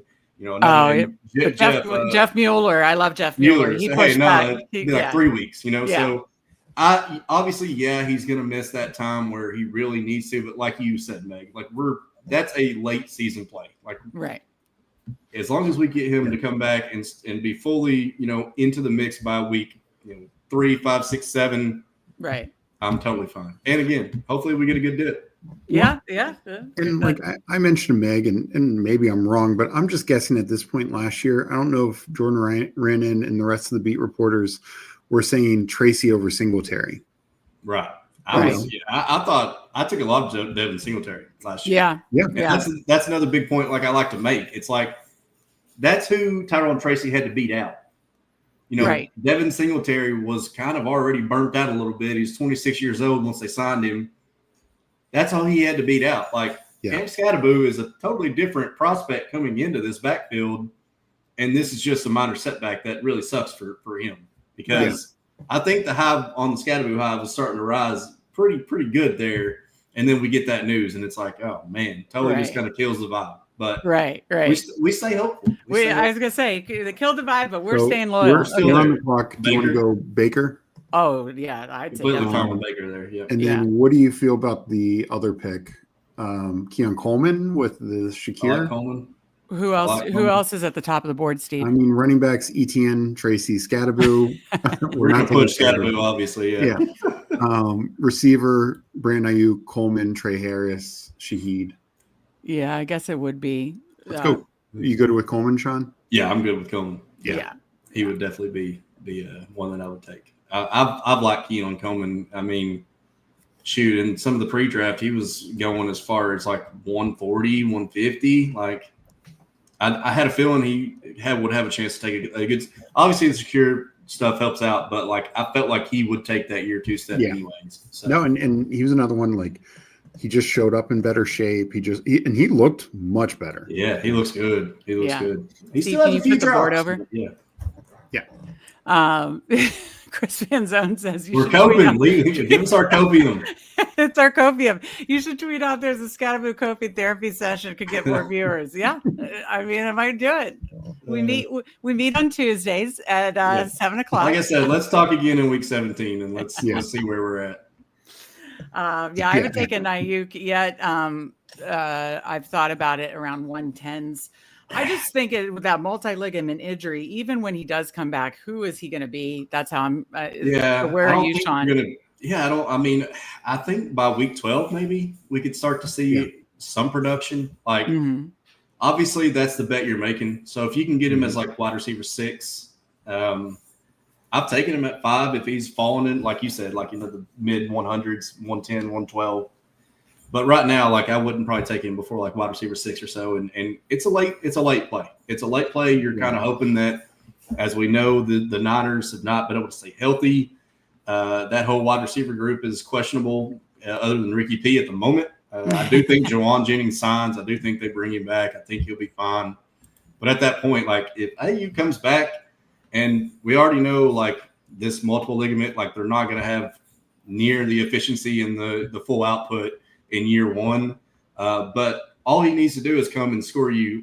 If he just has one really good game in the playoffs, he's probably going to help you advance somewhere in something. Right. Yeah, I wish he was going in the 110s, 120s because honestly, It's not, I know, and people are not letting him go there because, like, to me, we just mentioned some of the receivers who, Coleman, like Shaheed, like I don't know how I can take him above Shaheed when Shaheed's had plenty of spike week upside. Shaheed had a major injury last year and he's fully back, 100% back. I'm not even taking him over Christian Kirk. Yeah, I mean, I was just gonna say, like Kirk is fully back from injury. We have rookies like Trey Harris who maybe will get worse if Keenan Allen gets there, but it's just like even these high upside rookies or guys like who've done it before, like Kirk and Shaheed, who looking to be healthy in good situations. Yeah, it's tough for me to take them above them. Yeah, and I'm not like to that point. I'm not pulling him up, at all. Like if he falls to me in those spots, I'll take him sometimes. But that's only like I'm not taking him every time. Like I want to mix in a little bit, but I don't want to have a total. So Chris did get him at 110 here. Lego got him at 110, so that's at least where it starts to get palatable to me. But yeah, still, like I would take Bateman and Harris over him pretty much every time. Yeah, right. Same. Yeah, that's where Al Boogie's at as well. That's where I've been. Al Boogie had an app froze FML situation. Uh-oh. Good. I hope you have to auto like. He got Trevor Lawrence way early, so I'm guessing he had him start. Yeah, he got the star method, didn't he? Yeah, he got started up. Well, it's happened to the best of us. That's all right. Steve, could you read top of the board on ADP? Yep. So we have Trey Harris, Dak Prescott, Tyler Warren, Tucker Kraft, Judkins, who I don't think we're on, and Njoku. I mean, we've got the Dak stack. If we want Sampson just got pulled up. Legion took him at 118. That's been a pull up. Okay, do you want to do the Dak? Do you guys think Dak? I like Dak and I mean, if you guys are good with the running back, I would do Dak, Tyler Warren, absolutely. And then we're fully tied in and be done with tight end. Yeah. Yeah, absolutely. That works for me. I like that a lot. Yeah, there's a lot of late running backs we could take, obviously. Yeah, and now that we can build out because our first two are Chuba and Caleb, right? Mm-hmm. Yeah, we've got early, which we feel like Caleb Johnson's probably going to be in there pretty early. Yeah, what did they say in the report? They called him like the touchdown monster or touchdown. A walking touchdown. A walking touchdown. That's what it was. Let me recap the team. We're 2-2-5-2. Okay. Done at tight end. Baker, Dak. Running backs Chuba and Caleb. Receivers Chase, Higgins, Pickens, Mbuka, Keon Coleman, and then tight end McBride, Warren. So I like where we're at. And hey, we talked about action items. What do we need to do? We want to take more Tyler Warren. One of the reasons I don't take Warren is because of there's so many quarterbacks I like there, but because we had taken Baker before, boy, do I like that start. And got the Egbuka, get more Egbuka. Like that's a good thing too. Where did Scattaboo go in this one? 10 or 115. 115. Okay, so didn't really fall. Kind of a slight fall, very slight fall. Yeah, I don't think he's going to probably make it past like the 120ish range. I don't either. Yeah. I'll be there hopefully to take him. Maybe if he misses, he's probably going to miss this preseason game, and that will start to get people nervous. But we'll say the more his name comes up as we don't know when he because right now we still don't have like a definitive right. It's the day. We haven't been told on the internet by somebody in the order like, oh, hey, it's going to be 3 weeks or hey, it's going to be 6 weeks. Once we get that, he'll start falling. Rickadoozy says that area where Ayuk goes in the wide receiver dead zone, you could move him down to the QJ range, and the theory is kind of the same. Chris saying, I don't mind taking Ayuk when I've got the Chicago pieces. Okay, the bring back situation. Joe Flacco projected the starter is good for Njoku Judy. Because the other ones are not good at all. Your report today of them bringing in a fifth quarterback is just so crazy. Brought in Snoop Huntley. Oh, that's right. It's a mess over there, man. It is a mess. It's a mess. I mean, honestly, I've said this multiple times. Like, I would not be mad if Shadur Sanders was the guy who finished out the last 8 games or so. Like, I do think that he could be good for their pieces. I think he would be pretty decent for fantasy. Yeah. Do you think there's? I have stayed off Njoku because I'm so scared of what that is going to be end of the season. I wonder if he's like a trade piece now with this. I just blanked on his name. Fannin. Yeah. So I do need to take a little more Fannin, and I do need to take more Njoku. And again, Njoku goes in that range. Like I love Tyler Warren. He goes in that range where I still like the quarterbacks a lot. Yeah. So and that reminds me of a tight end that I meant to write down as far as one that I was kind of watching the situation. Kate Stover, which I put out that news that GM, a lot of good GM coach speak there. He's been, I think he's probably going to be one that to watch and to keep an eye on. So, no, that's interesting. That's very interesting.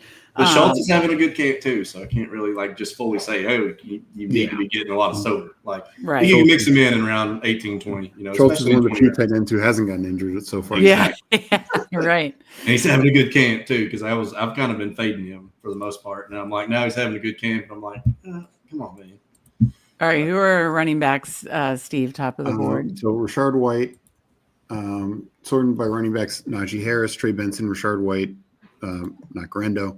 I would throw out White just to the Baker. I like that or Benson. I'm good with either one. Arizona kind of keeps. We could double tap here. Yeah, I don't mind both. If you want to do both, are you fine with that, Sean?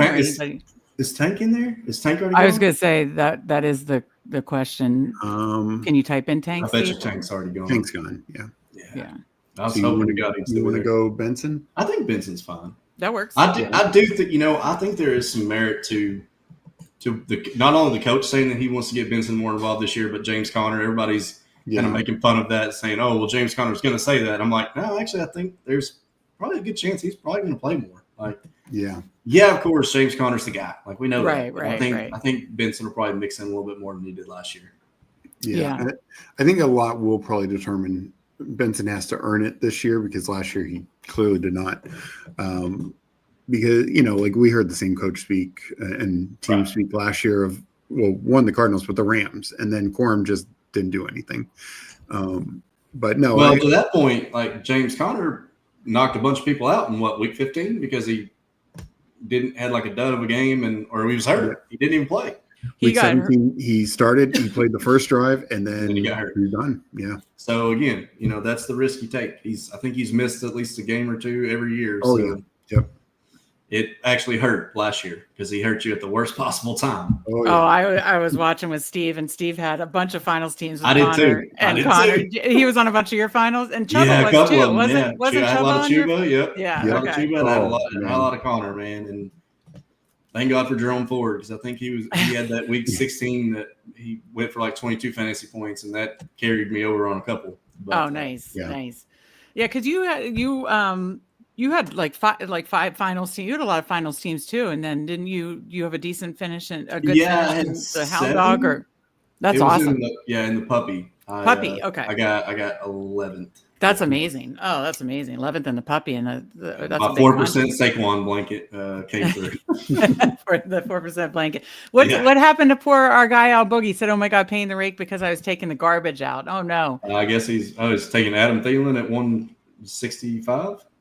Brenton Strange, Quinch. Oh, he took Judkins and Ramondre. Woo, bug. Ooh, yeah. Maybe it's a Judkins pick. I don't think he's happy about the Judkins. I think Boogie won a lot of money last year. I think he's fine. Probably not worried about this. Yeah. Speaking of, you said I think he was 10th or 11th in the BBM. That's he had massive sweat. He had a pretty good year. So shout out Boog. Yeah, absolutely. Shout out Al Boogie for sure. Rickadoozy says if Anthony Richardson starts 8 or 9 games a season, where should he be drafted? I mean, I think it depends which 8 or 9 games for me. That matters. Would be, if it's the late 8 or 9 games, then I'd be moving. Oh no, Al Boogie doing the crying emoji. Yeah. So one thing I want to say to Rick's comment is, for instance, let's say Flacco is, their bye is week 9. Let's say he starts the first 8 games. We can at least determine those 8 games. Yeah. And if you are taking Jordan Love or JJ McCarthy, guys like that, he can fill in those bye weeks where, you're kind of maybe Richardson starting the last 8 games, which is great, but then you're betting he's filling in for bye weeks for you that he's not starting. So there's kind of that kind of give and take there. Yeah. Yeah. Okay. He says all is he's starting half the games. Yeah. If it was the first half, I wouldn't be as interested. I mean, I've been pulling him up to the 175 range. I mean, here recently, because I just feel like he's been a third quarterback a lot. And I'm like, I don't mind pulling him up because all of the, obviously the coach speak that he's gotten and the good camp reports, he's stacked really good practices. But again, I don't have a ton of AR, so I wanted to get a little bit more. I don't either. Steve, is Braylon Allen still there? What number are we coming up at? We're coming up to 168, 169. The top running backs are Eckler, Wright, Roschon. Eckler just went.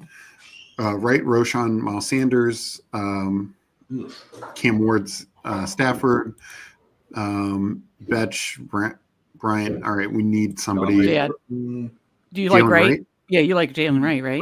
Wright's fine. Yeah. All right, who's the other pick? Oof. We could pull somebody up. Dante Thornton, or do you like? I don't mind taking Dante Thornton here. It's our sixth receiver, right? Yeah. Yeah. I mean, I think he's got some do upside. that because I do want to slow down on Pat Bryant, and I've been slowing down on Jack Bash. Yeah.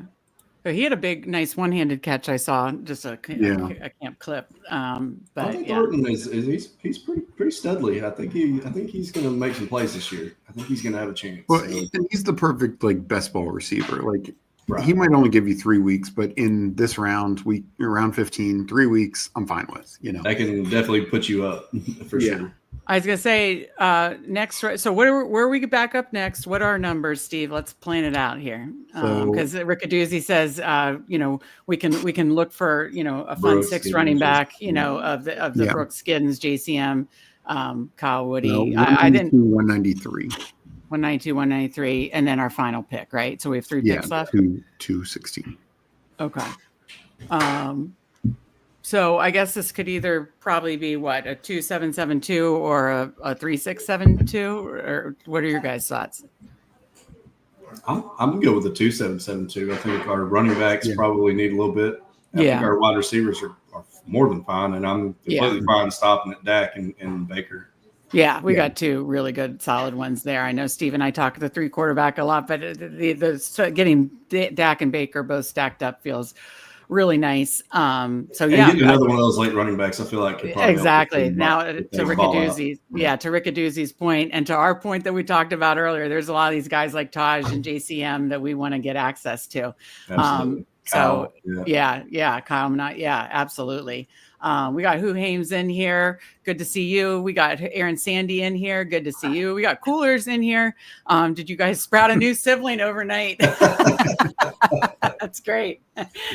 Coolers, if you're not following Sean Mitchell, you got to. Link in the description for his Twitter. He does his daily Twitter recaps of the training camp reports, daily Twitter training camp reports that are absolutely awesome. So we went through reacting. If anybody wants to watch back, we kind of reacted to all the recent training camp news, who we're pumping the brakes on, who we're pushing the gas on, who others aren't reacting to that we want to react to, what news we're kind of keeping our ear to the ground on. So definitely something to watch back if y'all are just jumping in. If you're just coming in, hit that like button. We certainly appreciate it. We are drafting a Husky 2 on a collab here. So yeah, Sean, you are our sibling for the day, and we like it. I'll take it. Okay, so and they all go. Did Bill go? Did they all go, Steve? They all went. JCM. Woody Marks. JCM. Which honestly, Woody, I'm not just like. I'm not I'm okay with I think that. Mixon will come back. Obviously. So Roschon just went, which is good value for him. Okay, you guys sniped out Boogie on Thornton. Yeah, and that was to that point. Like Roschon got a lot of goal line work today. That's the biggest takeaway I think from his work in the one report we've gotten of him lately is that it was the goal line. So right, no, and he was really good in that role last year. So yeah, absolutely. You said he just went. Yeah, he went 174. So running backs. Miles Sanders is probably decently value here. We know that he's going to be, he's out for a few weeks, but he'll probably be back by week 1, 2, 3. And Will Shipley, Taj Brooks, Hunter Giddens. I'd be fine with. You want to double tap running back here? I think so. Yeah, because we're at 5. Yeah, I think the last. Yeah. Is. All right, who are your favorite? I mean, Taj is my favorite here. How many week 10 running backs do we have? We don't have any week 10. Okay, we had more of the week 10 receivers. Yeah, So Sanders is here, Taj, Hunter, Giddens. Where's Mononga? Is he still in there? Yeah, let's get Let's get Mononga. I think that wouldn't be a good. Also, Also, we got a lot of 10 bye weeks. Sanders. Sanders and Mononga. I would have gone Monongai Taj, but that's okay. Well, hey, it correlates. I messed it up. No. I figured Sanders because of the DAC and everything. Yeah. I like Sanders. Like I said, I'm not just buying a ton of Jadon Blue right now, and I've kind of said that today. Like I think the whole main reason that he's getting a lot of the first team run is because Sanders is hurt. Like, agreed. I think that whenever Sanders comes back, he's going to be fully the running back 2 again. I think it'll. Riccaduzzi's saying he can't catch. Yeah, Rick's on your side, Meg. He can catch, but I don't know if he can block. But I will say it seems like a lot. The three of us are on a lot of the similar rookie running backs, and a lot of them are getting steamed up. But it seems like we're all into wanting more, Bill and Taj Brooks and Jarquez Hunter and I've already got it. I'm sure you guys do. I've got a ton of Taj already too. So I was taking Taj a lot. In round 18. I do, and I'm starting to take more Monongai.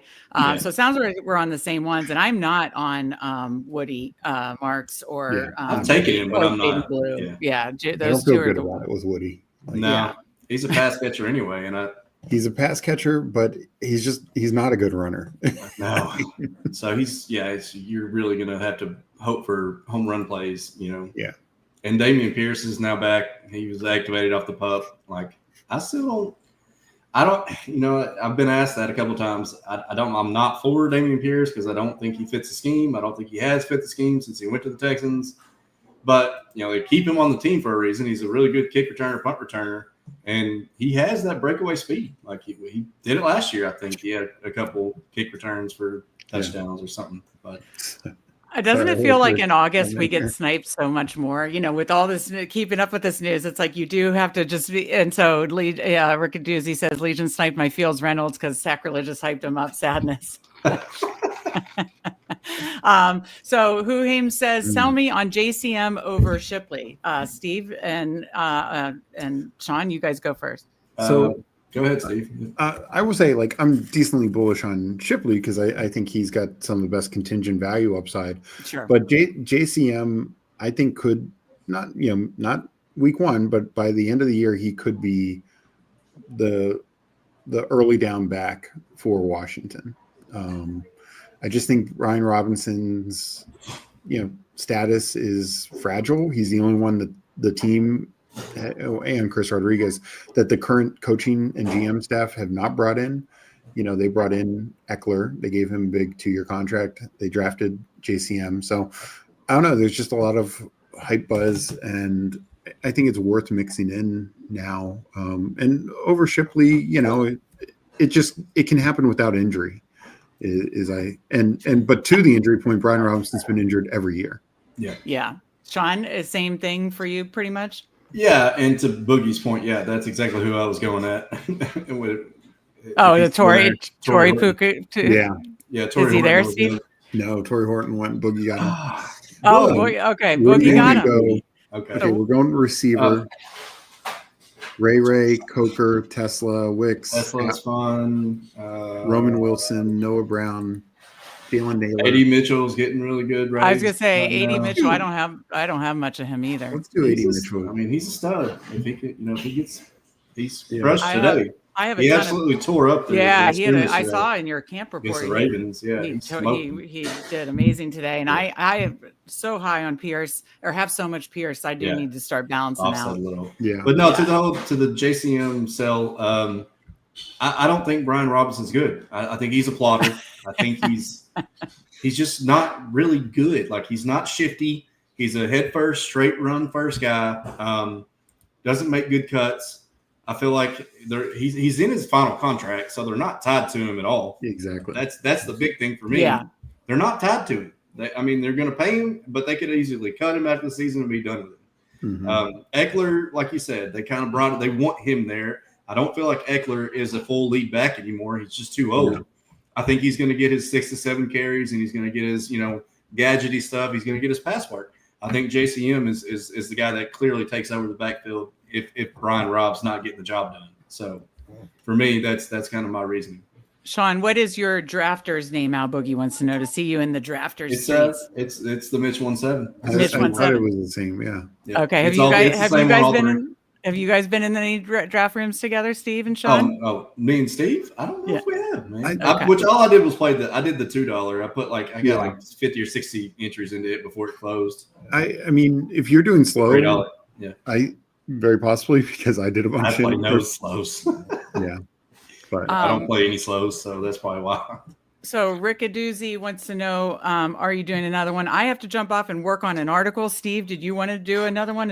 Yeah, I think I might do another draft or two. Boogie said, run it back. These are hard to fill. So they want you to stay in the Husky streets.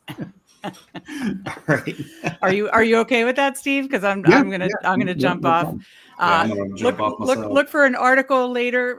Here, I'll go to this and we can bring it back. But look for an article later tonight from me if you're a subscriber to the FanSpeak Substack, basically talking about what we talked today. I'll link Sean's training camp reports, but basically talking about, guys, I'm trying to draft more because damn it, they're getting a lot of good steam in training camp. So I need to start pushing the and as we saw in this draft, you know, the guys like Bill and Braylon Allen, they are flying upward. So you gotta keep up with it.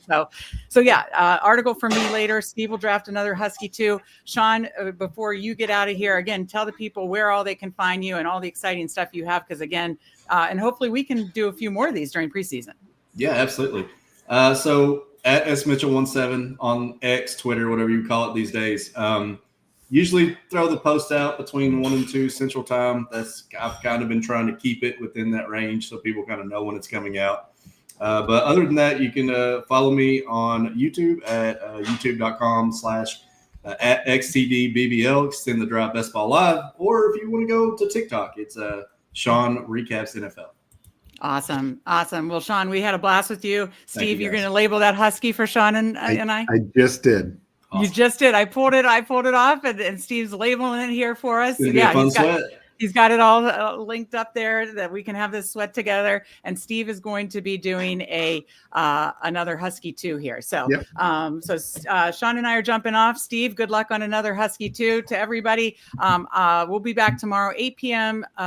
With Andrew and Steve, 9:30, mm-hmm. Jeopardy, PPR Tyler versus Who Hames, who was in chat. Hopefully he's studying up. All right, guys. I will see you guys later. Sean, see you later. Be in touch soon. Guys. Thank you. Thank you so much. All right, bye, guys. Good luck, Steve. All right. Well, let me get rid of Meg. There she got first, again, thank you all for joining us in chat, all the likes, all the support. We will jump in another Husky 2 in a second. Just kind of like going through Underdog. Of course, we saw the Palm 2 fill today. With the MMG $5 best ball league out there. Done some already. Most of these slow, but I will say for those who are not familiar with it, I believe it was, I want to say Pat Fantasy Dog Pound. I think he had a good finish in this last year. And I think it's a pretty strong tournament. 212, 1 of 10, 1 of 5, 225 seed final, 30K up top. And Who Hames corrected me on this yesterday, if you make the finals, you actually get more than your max money back. So fun little tournament. We haven't gotten the Puppy 3 yet, but that's a nice little solid prize pool, for lower stakes. We will jump into a Husky 2 here. Let me just see. I do want to get more Badge Bros. Badge Bros is filling. It's at 78%. So I'm going to definitely be doing some tonight. So Husky 2, I'm going to count down and I'll be entering in 5, 4, 3, 2, 1, enter. And it's a pretty clean room, 8 to go. So let me catch up with chat while I wait for this to fill.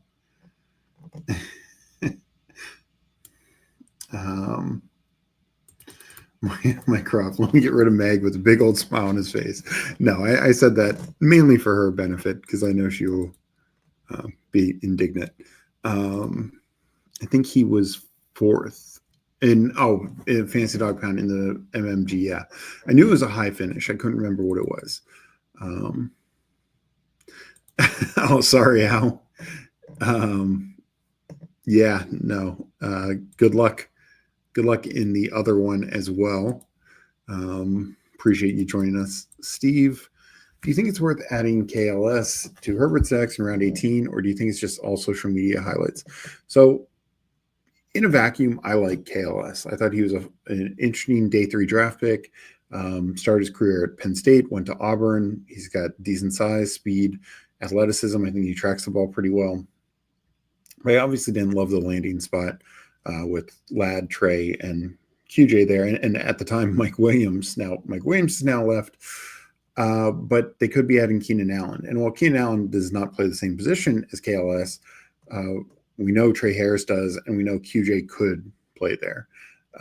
So for me, it's tough. I think I don't see myself using him or grabbing him much. Maybe in some 20-round formats, you could make a little bit more of a case, but I just don't think he's ahead of Trey Harris. I really don't. And even QJ, now QJ just clearly keeps struggling like he did last year, but so far the reports are better. I just have a hard time seeing him get there to KLS. He's performing outstanding, and remember, injuries do happen. And, that is a point. And I guess for me, a lot of times I'm building only 7 wide receiver rooms. So if I'm going 8 or 9, I could see the tack on, add on one more. Do I think he's better I honestly think he's more talented than Io Manor. But Io Manor just has a clearer path just because he's fighting other rookies and stuff. And rookies in the same round, not Harris, who went multi-rounds earlier. So I have taken KLS in some 20-round formats, but not in any 18-round format so far. It's KLS and Trey Harris for the X5, probably rotational until Harris beats him out. Maybe 60-70% wide receiver 3 snaps. Keenan comes, both are nuked. Yeah, I think one could still fit if Keenan comes, but yeah, Keenan, because then I think QJ, who right now, if it's a 3 wide receiver set now, I kind of agree with Rick. It's Harris probably the number 1 for the X, KOS mixed in a little bit. Ladd moves into the slot. QJ starting in the other out wide spot. But if Keenan comes, then I think Ladd just plays a lot more out wide, and then QJ kind of moves over to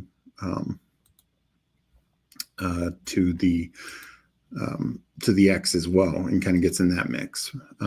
We got Forey Wayne in here. Appreciate you jumping in. You're in the last draft. Looks like you're in this one as well. So we got Griff back in here, Losamo, Forey Wayne, Legion, and Young Mula. So we got a nice little draft room here as well. I'm in the 10th spot. Good luck to everyone, or at least good luck to 2 of you. Hopefully the people in here are taking down the playoff spots. But I will say, the other thing I will say on the Chargers is right now I want to buy, because Harris, as we just saw, is falling a little bit. So I don't mind continuing to buy the dip there a little bit. But in some of these smaller dollar ones, if you're playing the Pomeranian and stuff like that, maybe throw in a few KLS shares. I might do that with some of those like MMG contests, some of the slow palms that I did. It's worth, if you're really believing in the offense, go for it. I just worry he's going to end up being the 4th receiver. It's like taking Jalen Hyatt last year on the Giants. Like, he just never played. He was clearly behind Slayton, clearly going to be behind Neighbors, and of course in the slot, Wandell worked the slot. So now, grant that's a bad offense for the example, but it was just highly drafted guy who was just clearly beat out by other guys. But I say all that to say I do like KOS. If injuries do happen, he's a guy that if you're doing redraft, pick up off your wire. If you're doing DFS and we hear some injuries happen ahead of him, I would bet on his upside for sure. Dynasty, absolutely. So I'm in the 10th spot. Not going to get too crazy here. I'll just take Nico.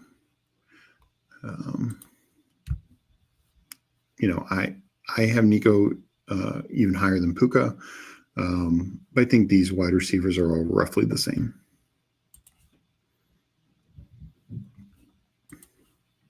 So I'll be back up in a couple picks.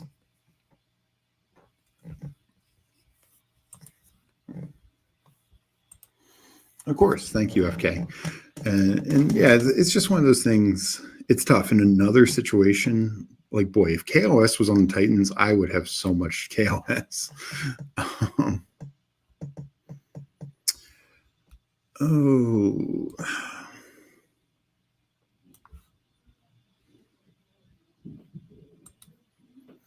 I'm going to take Henry. In this contest, it's hard to have more certainty than Derrick Henry.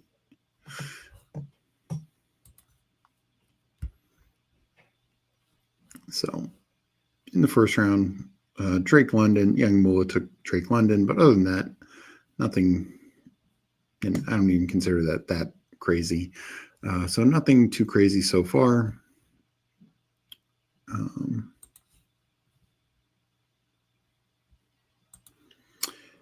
Have you gotten time to dip your toes in college football, best ball drafts, or even NBA, NHL? I know you're a huge puck guy out there punching dudes' teeth out. So I've done I'm doing some college football slows. Just haven't had time to like really focus and do any fast. And honestly, I don't even feel my research is up to par on them, but I had a pretty good advance rate in college football last year. Didn't get anything to the finals, got a couple to the semifinals. So, and in the past, for whatever reason, even though I feel like I know NHL more, and I know they made some changes this year, even though I feel I know NHL more, I've actually done better in NBA best ball. I had this past year I didn't do. Was it this past year? Boy, I'm getting the years confused now. It's not a good sign. But I had two semifinals teams in the double dribble. I guess 2 years ago. Yeah, it wasn't this past year. This past summer, I had two in the semifinals, and one right up to like the last day was looking to advance to the finals, and then I got knocked out. So I didn't make anything through to the finals. So that was only out of like 8 teams. So I've had pretty decent success in limited work, but I just haven't put in any time yet. I might, kind of as it turns to September, do some, but right now I'll do some college football because obviously that closes quicker, but not doing any NBA or NHL right now. Do you all do DK DFS coverage or mostly best ball? So we are going to do DFS coverage for sure, and we're going to do like the Underdog Battle Royales as well. So yeah, that is something to keep an eye out as the season starts and as we get into in-season content. While we're on the college topic, are you a Lenore Sellers believer? In terms of fantasy, 1,000%. In terms of future, in terms of being dominant in college, 100%. In terms of future NFL upside, sure. I mean, I want to see another year of it. So I'm not like out on it, but I just think he's a raw, high upside guy. We will go Mike Evans. One of the interesting things about the Godwin news, while everyone's focused on the Mbuka side of it, is what that could mean for Mike Evans. Mike Evans, when Godwin got hurt, Godwin was wide receiver 2. Mike Evans was like wide receiver 14, dealing with his own injury. But down the stretch, you look from when Evans came back on, Evans was like wide receiver 6, 7, something like that. So let's see. I'm going to go Xavier Worthy. Taking a little more haul, but I don't love the ADP. I mean, this would be right currently at my rank, but I'll go Worthy. I'm just more bullish on him, particularly. We'll get the final race news soon, I imagine, of the suspension, but I think he's going to be the biggest beneficiary. We have Jeff T saying, I finished top 100 in double dribble 2 years ago. Nice. Congrats. That's very exciting. I didn't have a team even reach top 3. Yeah. I need to look at it for this year. Maybe I probably won't really put out content just because I don't feel confident in it. But maybe I'll talk about it a little bit on some show or something one time. Eddie, I'm trying to bully Andrew and Bruni into doing more DK DFS stuff. Well, we appreciate your bullying, Mike. How much stealing is too much stealing? He's just saying there in draft. Yeah, I mean, it's crazy. And I guess because, to Sean's point, like all the camp buzz has been around Renfro, who's actually been banged up, and Horn, a little bit on Leggett, and of course T-Mac, but basically nothing on Thielen. But at the same time, Thielen's not been banged up. It's not been negative. If you look at some of the beat reporters, they're saying like Thielen's locked into the top 3, and yet he's fallen to like 180. It's wild to me. It doesn't always do that, but his ADP is falling when I'm not going to worry that Renfro and Horn are going to take his role. Same with Eckler and White. Yeah, I'm high on all 3. I'm definitely taking a little less Eckler and White now just because some more of those running backs in that area, like Sampson, Bigsby, etc. Eckler's a little later. But yeah, Eckler particularly feels like free. My worry with Thielen is that he's in the last year of contract, and he said he retired for this year. He could easily get phased out at the end of the year. I think there's a possibility for that, Jeff. But what I will say is he actually got more money, like and essentially to not have him request a trade or him to just retire early. But the Panthers went out, which is, as we see, this is not something NFL teams do regularly.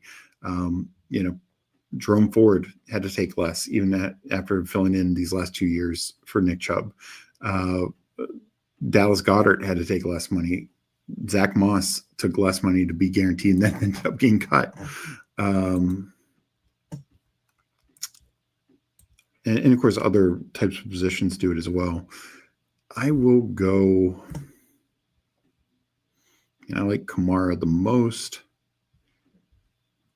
I'll stick with my Kamara take. So I'll go Henry Kamara, older running backs, 3 receivers. I mean, kind of different age ranges, super young, mid, and then old. But I like the group. And I'll be up in a couple picks. And we'll decide where we go with that selection. Young Mula, I was going to probably take Samuel. He takes Debo. And Adunze. Those would have been my top 2. So, you know what? I'm just going to pull up Caleb. Connor's fallen a little bit, but I'll take Caleb. I'll take the 3-3-0-3-3 build.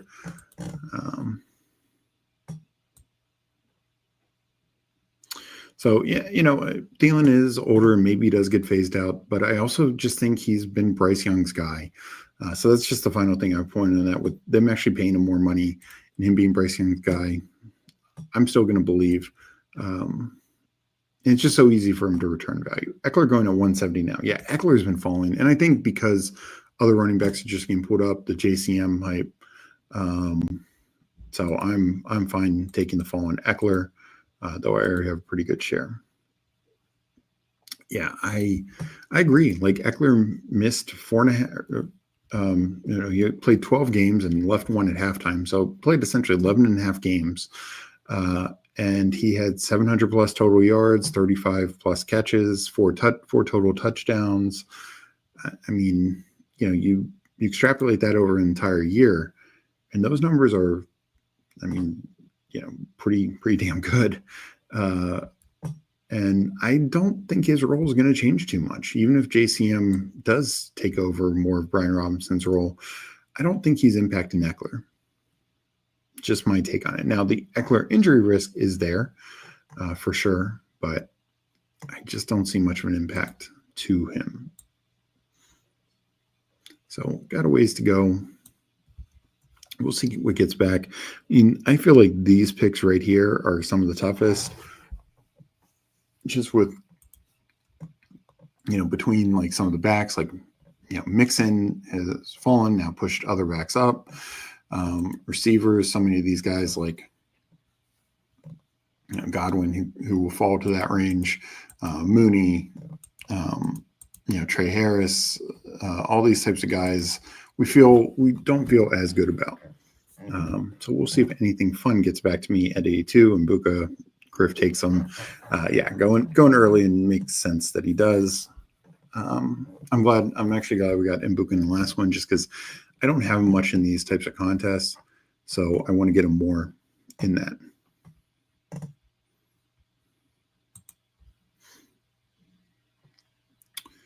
So yeah, something like this, if this was a Pomeranian, maybe I take Mixon at one of these two picks, but I've taken him in one of these higher dollar ones, but I don't love it. So let's see what Legion leaves me with.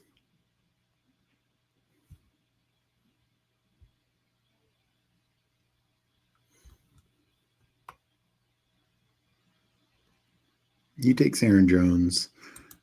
I take Downs. The Pittman injury, I just think Downs is really good at football.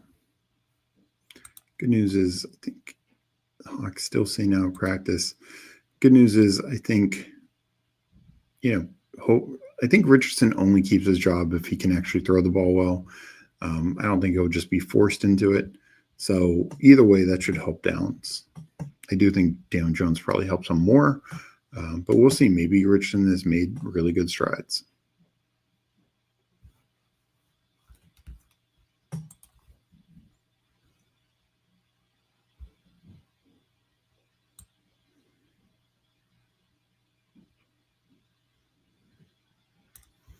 Oh, wow.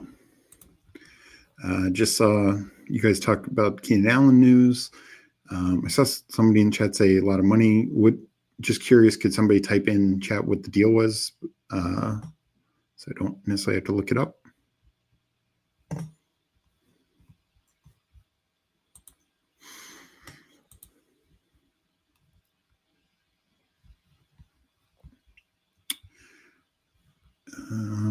We will go. I mean, Nico and Higgins, don't love it, but I will take it. Let me catch up with chat. Let me go to the board, and then I will catch up with chat.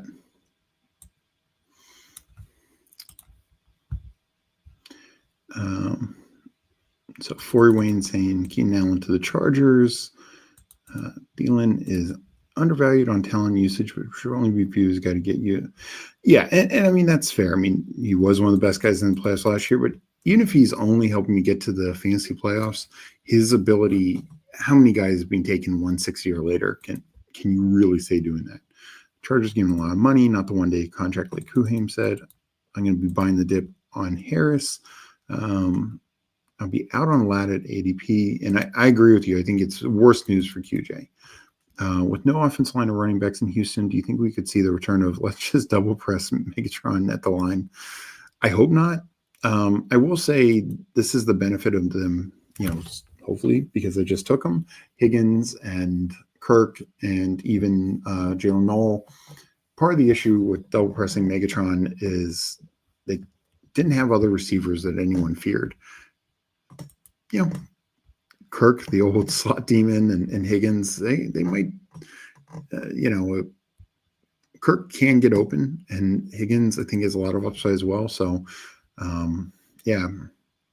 that could help prevent that. And so hopefully that's my with this Nico and my general Nico shares at stake. 1 year, 8.52 million. Wow, that is a pretty solid deal. That's for sure. Keenan to the Chargers is bad for QJ and Trey. Definitely. I mean, Trey a little bit, but QJ, I think I said this on a stream the other night. I think Keenan Allen should probably get pulled up to around where QJ was going, and QJ should probably fall to where kind of Keenan Allen was going, because I think he very likely becomes the fourth wide receiver on this team. I think he'll compete with Trey for a little bit and get mixed in some, but I just am not a big QJ believer. And even last year, while statistically he had some fancy usage and production, he just wasn't good.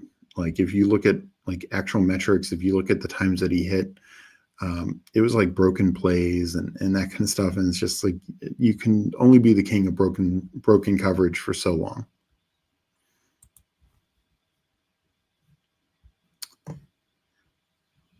Keenan is a smoke screen for something big happening.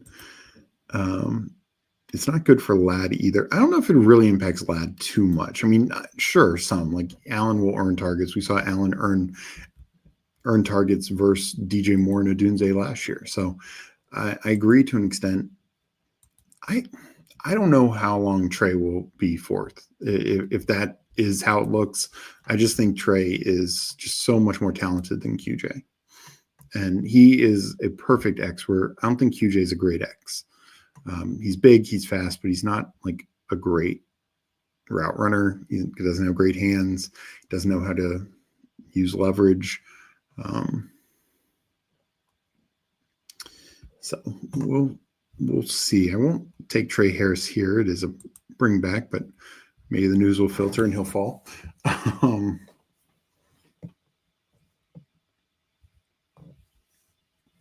Not going to go Justin Fields.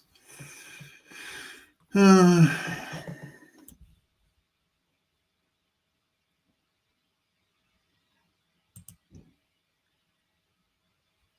take Evan Ingram. Just didn't really like this area.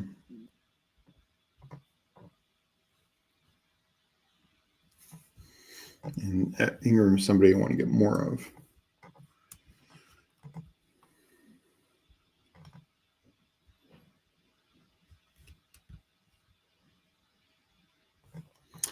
So I'm not taking a tight end. Chris Bateman in that range. I don't think I'll go Charbonnet. No, I mean, Walker, not in camp as much to make a case, but probably not looking out for this build.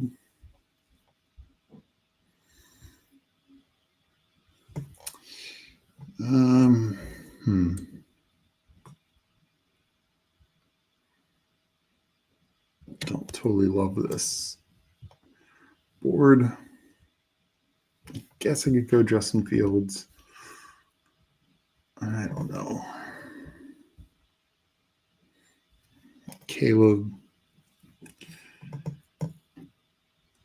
Yeah, I'll take Fields here. It's about around, I mean, more than around where he was going even before the injury, but around a value. Not my favorite play, but yeah, just didn't get anything else that I really liked there.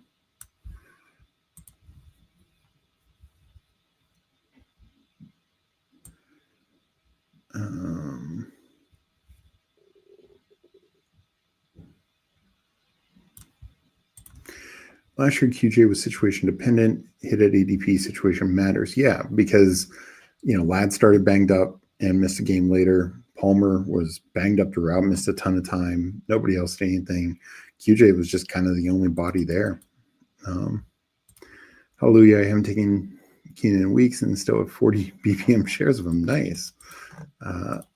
Ladd slot rate decreases for sure. I agree with that, but Ladd was winning on the outside plenty. I think he'll continue to win on the outside. Keenan Allen played most of the snaps in slot. I mean, I guess you could say from a general target standpoint, and that's where I think it hurts Harris, is because I think Keenan becomes the number 2 target on the team. What I will say is, unlike, say, other situations, what also could nuke is like Conklin or whatever you thought of their tight ends, because this is not a situation where a wide receiver is being added and a tight end is highly used as well. Honestly, even for the Bears last year, like Komet was a factor as well. That's why somebody was getting squeezed, and honestly, kind of ended up being all of them getting squeezed.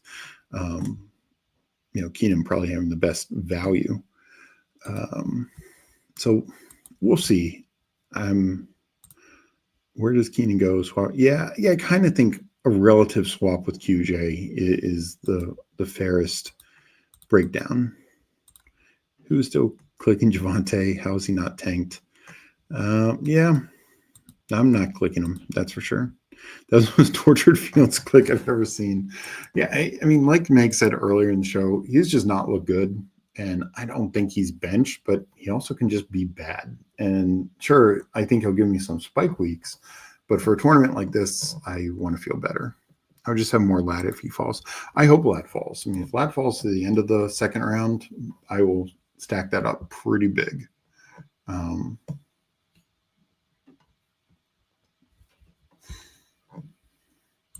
So up in a couple picks.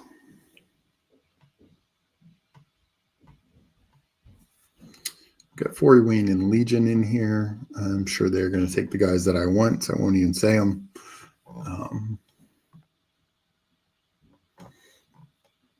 But yeah, I guess I'm not going to get too scared with Lad, because we already always knew that competition was going to be there.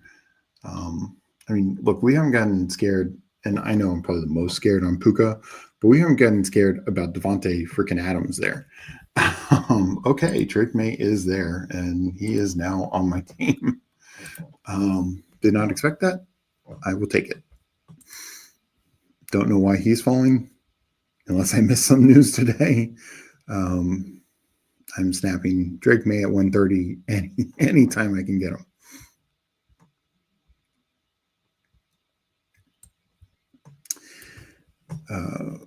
But I guess to me, a lot of these round 2, round 3 wide receivers, there's a lot of questions about a lot of them. So I guess I don't feel like Lad should fall too far. I have the double stack. That was who I was originally going to get. I thought May would be gone. I'll still take Stroud here. It's 3 quarterbacks. It's a decent amount of capital, taking 3 in a row, but I now feel really great about this room. And I feel fine about my running back room, feel good about my receivers, particularly now having a double stacked Stroud and then Ingram at tight end. So let's go back to the board here.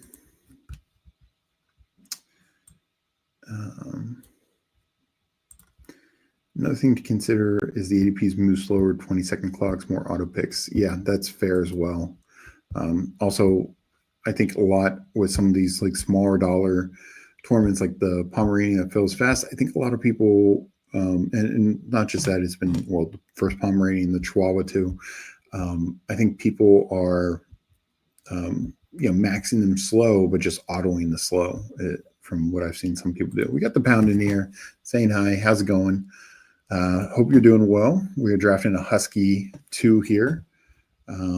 Second one of the night. We had Sean Mitchell on earlier, talked some train camp stuff with him. Keishan Butte, welcome to the squad.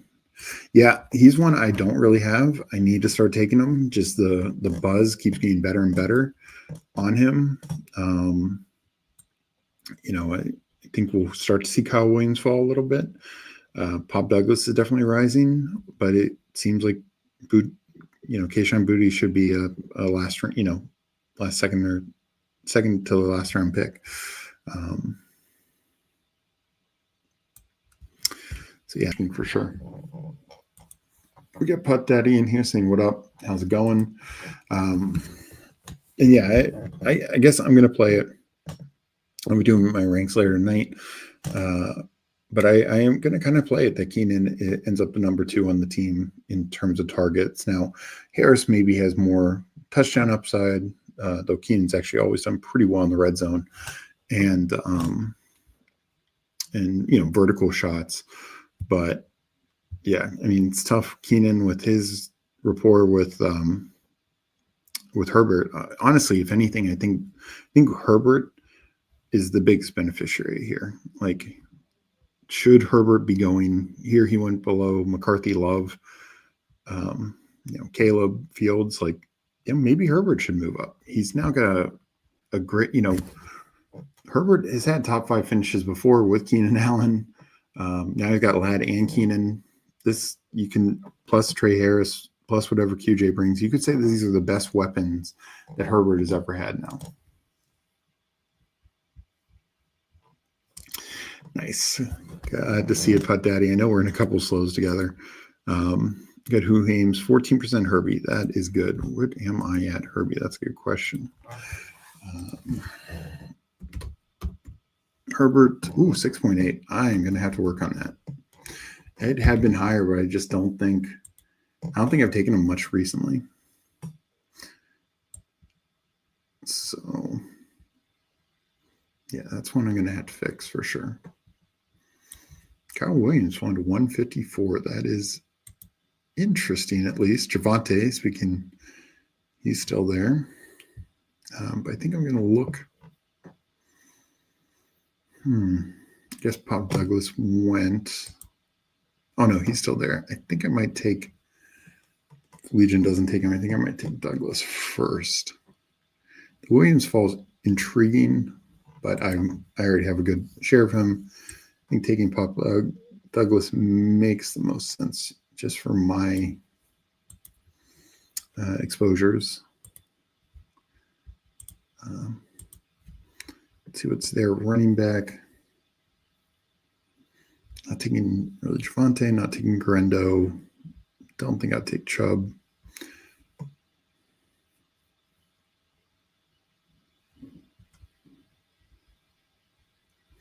Maybe I wait at running back.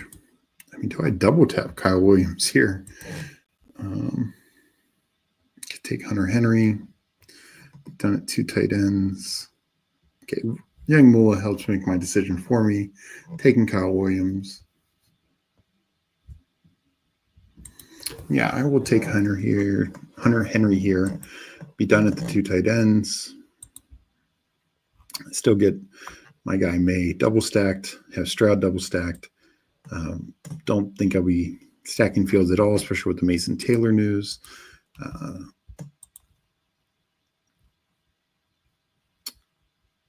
And let's catch up on chat. Razor 33 is building a monster. Let me see where he's at.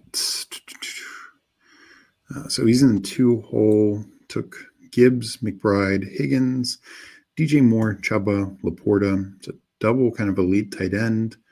Mahomes, Mixon, Tracy, Goff, Bigsby, QJ, Bryce Young. So he's got 3 receivers. Higgins, Moore, and QJ. That's going to be interesting. You know me, I'm not too bullish on early receiver, but takes Leggett. Just gonna feel like it's gonna be tough to catch up at receiver. There's always starters late, which is good. But QJ is my 3, and he maybe doesn't know the Keenan news. Doesn't feel great. So I'm guessing that was somewhat sarcastic. The comment. Got Paul. Remember when Herbert set the record for most touchdowns through one season, then through the first 2 seasons of the year? Feels like ages ago. Yeah. And even honestly, 2 years ago with Kellen Moore, that offense was just on fire. And then, Mike Williams went down kind of mid-year, like week 5, week 6. But then like the week before I think they played the Patriots, and Herbert had a bad game.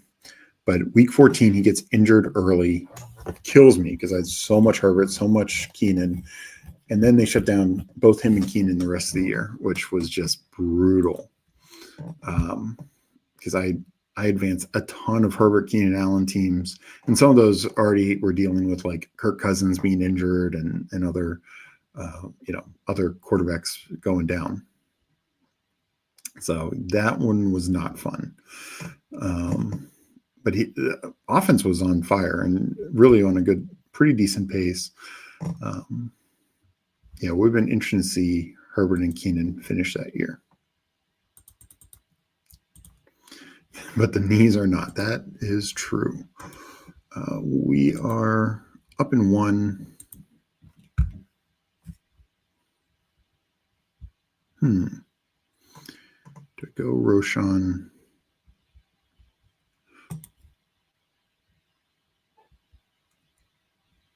I'll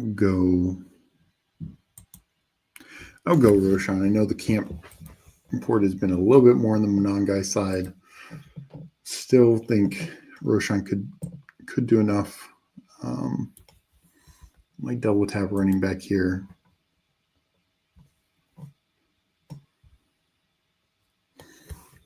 One interesting thing, I've been surprised the total lack of Tutu Atwell news. More in like Jordan Whittington, some other guys. Given what they paid Tutu Atwell, I thought he was kind of locked into the 3.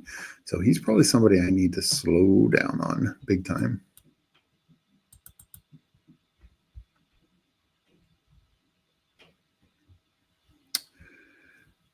So we're only going to go 2 tight ends. Probably looking 3-6-7-2, I think is how I'm going to play this out.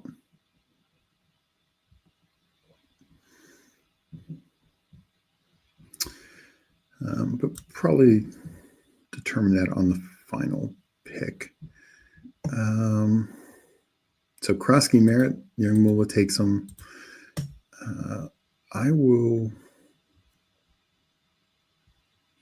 I'll take Miles Sanders. I just think there is a real chance he's the starter. If I need to stop at 5 running backs for some reason, I'd be okay. Don't love it, but I'd be okay.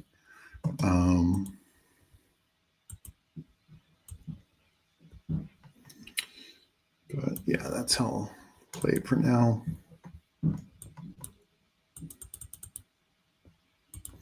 $31% keen on Superflex. Nice. Frankenstein monster. Yeah. Keenan Allen signed with the Chargers. Yep. Good to see you, fantasy football in Espanol. Yeah, we've been talking about that for a little bit here.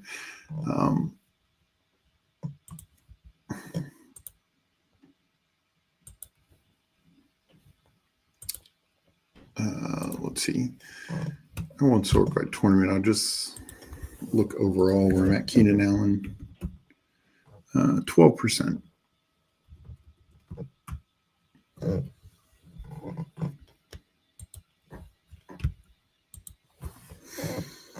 I'm up on about 50 slows, so I'll probably grab them in quite a few of those when I can.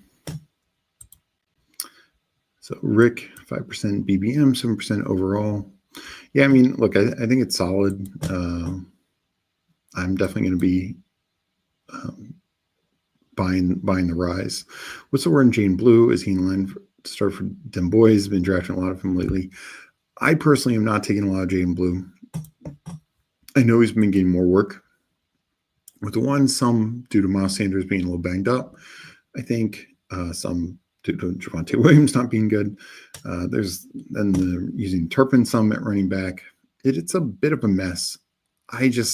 To me, let's see, and Blue has fallen a little bit, so maybe I should start buying him again. But Blue went, where did Blue go here? 161. So yeah, nice to see, or I'm sorry, 151. So nice to see him sliding into the 150s. I think it should be more 160s.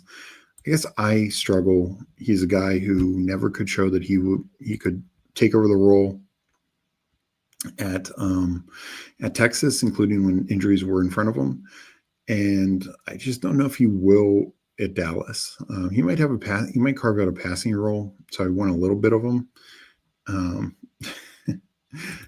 Leo saying, what if Keenan is Allen Robinson? No, I mean, that's fair. It is, at some point age does catch up, but it wasn't last year. He missed a couple games, but when he was on the field, you could make the case he was the Bears' best receiver.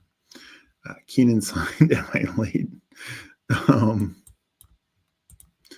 Leo's fingers to God's ears. I'll be up soon.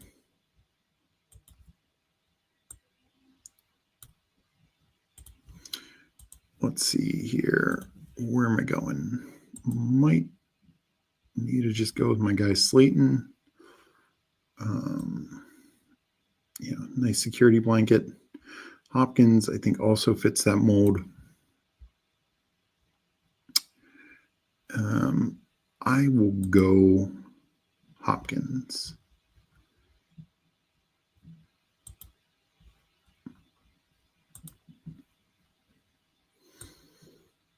So I think I'm going to stop at 7 receivers. We'll see what gets back to me with this 18th round pick. Still some backs I like.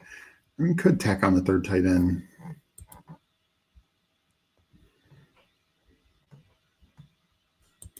I think I'll probably add a back. Just depends on which one.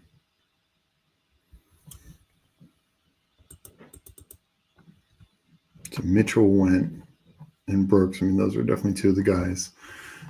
It all depends on what gets back to me.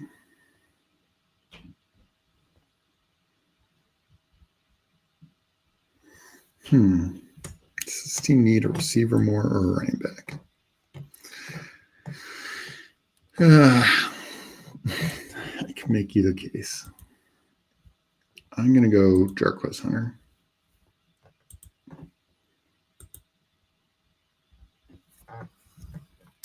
So, Eddie King could put up 70, 707 touchdowns this year. I'll be pumped at his ADP. Those are Hopkins stats. Well, I hope so, since I just took them. I just don't think Chargers is a good landing spot for Keenan. Yeah, I mean, I think it depends. It's more crowded than some other ones for sure, but he does know, Herbert. So I think that could be a big help. We'll see. Eddie looks like Whittington is getting, Whittington's definitely getting love with the Rams. Just shocks me because Whittington plays, Puka's role.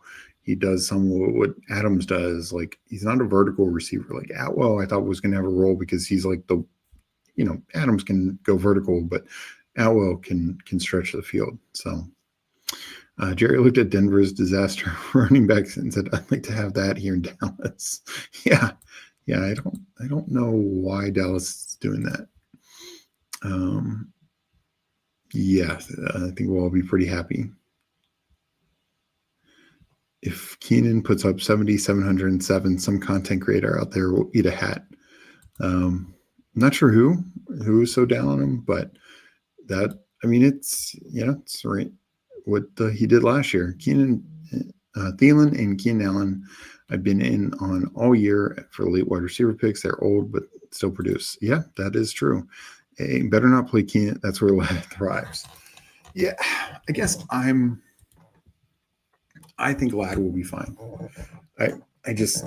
Lad to me was so good. I think any way you look at Lad last year, he should be mentioned with Neighbors and BTJ. Like the way he dominated, the way he played, the way he ran routes, the way he caught the ball, the way he had Herbert's trust.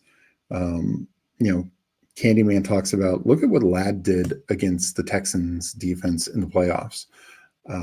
He just absolutely shredded them. One of the best defenses, one of the best secondaries. He just absolutely torched them. And that's with everyone knowing the ball's going to Ladd. I mean, I don't even know I can't even remember if Palmer played that game, but QJ, as always, I think had some drops. And Ladd just absolutely tore him up. So I struggle to see his role totally changing. I think, if Keenan Allen went to the Giants, are we going to say Neighbors is dead?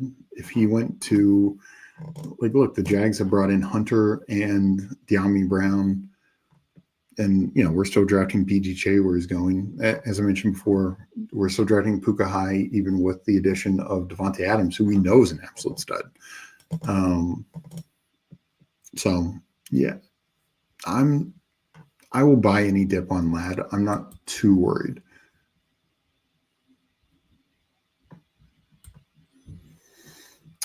Let me catch up a bit more, and then I might do like a Badge Bros Brawl. If anyone's interested in that, let me know. I won't do another Husky right now, but I would do either Badge Bros Brawl or an MMG contest. Let me know in the chat. Let me catch up with Chad. In the meantime, old produce is bad produce. Well, also, Meg checking in. I'm just bummed out on Trey Harris shares.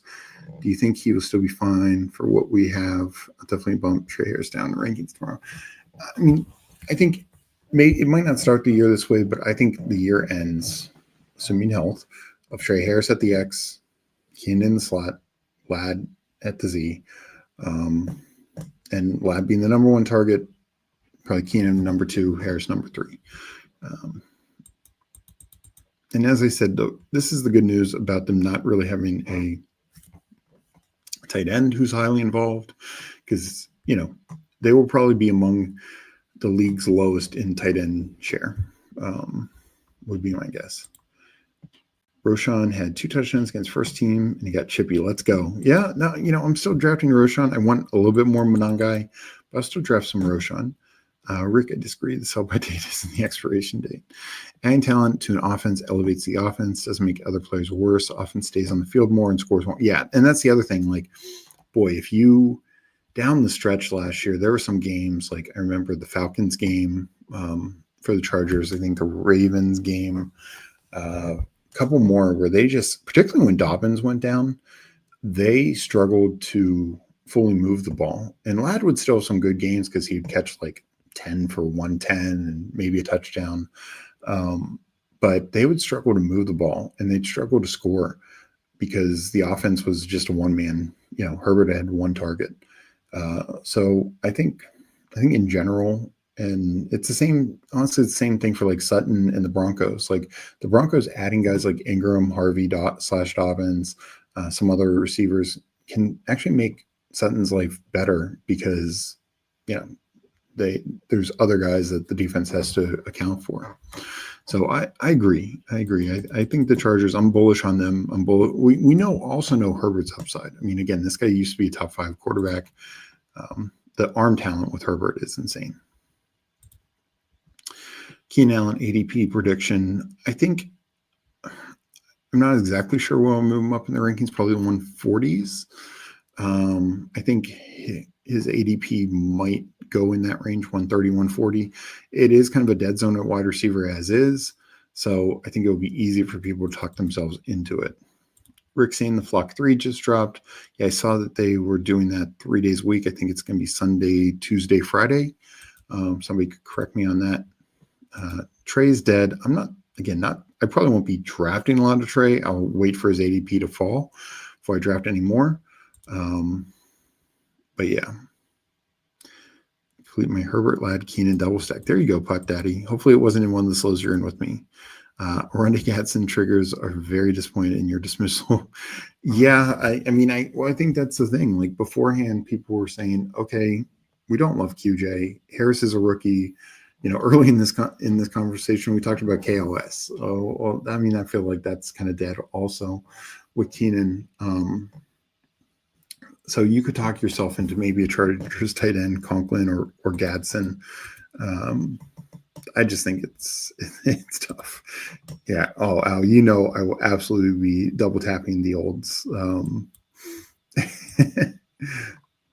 Give me the Tyler Lockett trifecta, and we're going. No, I think there's no question it's hurt just because his ADP is going to fall. Like he will probably fall to 130s, 140s as well. My guess is they kind of both go there. Like we just saw in the draft that we just did, Kyle Williams and Pop Douglas kind of go in the same range. I think that's where we're going to see Kyle Williams fall a little bit. Pop Douglas kind of in that 135 to 150 range. My guess is we end up seeing the same sort of thing with Harrison and Allen. Oh yeah, I'm going to start making trades to get 6 picks in that range. Quentin Johnson, too much juice. He will make plays. Maybe. I think he's made plays when there have been breakdowns before. I don't know if you can count on that going forward. And just in terms of earning targets, gain on the field, I think guys like Ladd and Keenan and Trey Harris, particularly at the end of the year, will just overtake them. I don't like the Vele Loys. I'm not a lot of Pat Bryant. Yeah, and there's been some Franklin buzz, Vele buzz, Mims buzz. Not great. Steve looked like he ate a bad nacho reading that QJ comment. I've taken a little QJ, but I do think this hurts him the most. So, yeah, we just talked about KLS. FK Coolers asked that, an hour ago. So not great for KLS. All right, I think I'm going to do Badge of Rose. It goes a little quicker, can be fun. It's going to fill, within probably in a week time by early next week. I'm going to rip a Badge of Rose here. I want to get to about 50 done. I'm at, not even at 30 yet. So I still have a ways to go. Might not get to 50, but at least 40. So I'm going to enter in 5 seconds. And I'll count down now, entering a Badge of Rose in 5, 4, 3, 2, 1. So anyone who wants to jump in, looked like it filled already. Sorry about that. But we got some guys in here. We got Foyer Wayne, we got Griff in here. So appreciate you guys jumping in with me.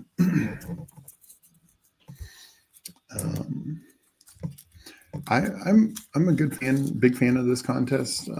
If I had the time the problem with it being fast only, I'm only going to get so many of these done. But I like it. You can create some fun, wild teams. And as I said before, I actually have the best odds to win a 6-figure prize on Underdog. So that's not too shabby.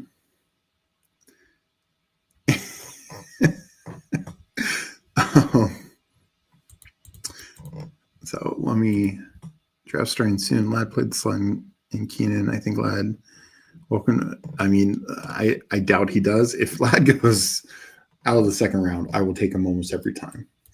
Al saying doing a limb, Steve. Sorry, I missed that. Right now, I'm only going to probably end up about 30 limbs.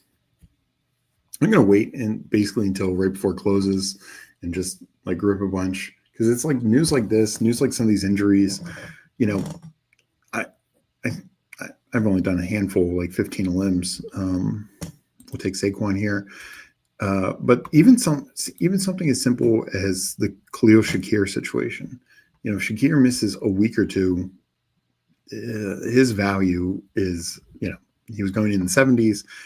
For a limb, he should be going in like 100. If you're missing a couple weeks, that's not great for the limb format. Mooney, Godwin, all these types of guys, something we knew ahead of time, but we're just getting these like bad camp reports on some guys. And look today, like, do you feel great about your QJ and Trey Harris early limb shares? Probably not.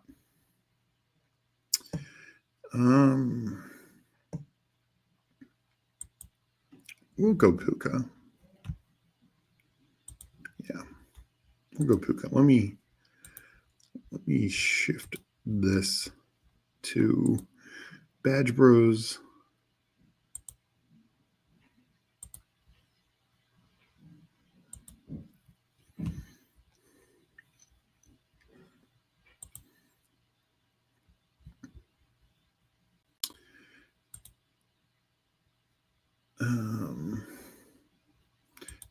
we'll take JT here.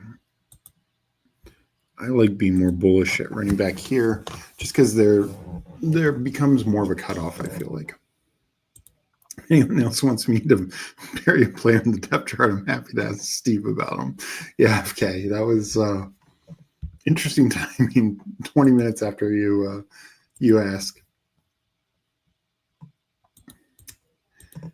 Meg left, you were doing a solo marathon.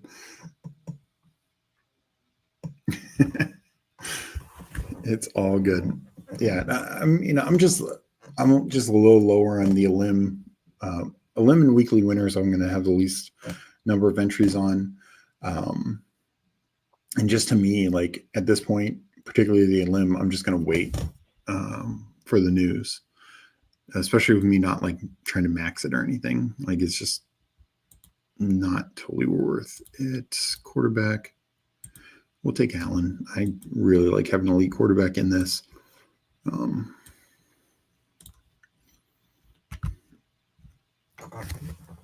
As you can see, I have 40% Daniels, 22 Lamar, and 25 Hurts. So, and Allen was right around there as well.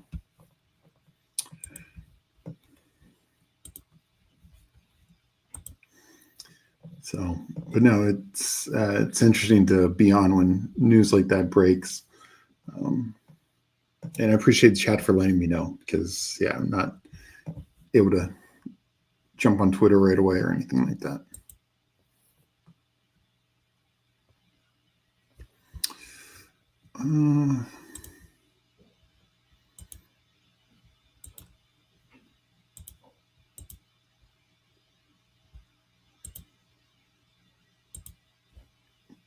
Yeah. I'll take Hampton, get third running back, win the flex. You know how I like to do. But I do think it's really strong in this format.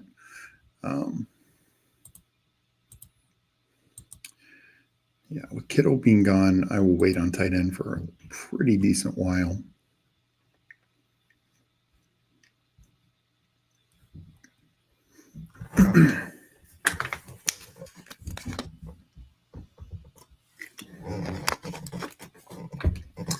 So let's see what comes back to me. I was hoping Higgins would. No Tyreek.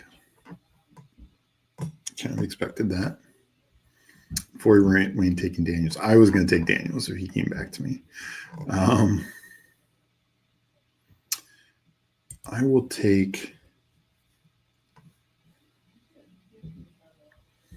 Yeah, I'll take Devontae. No. Shit.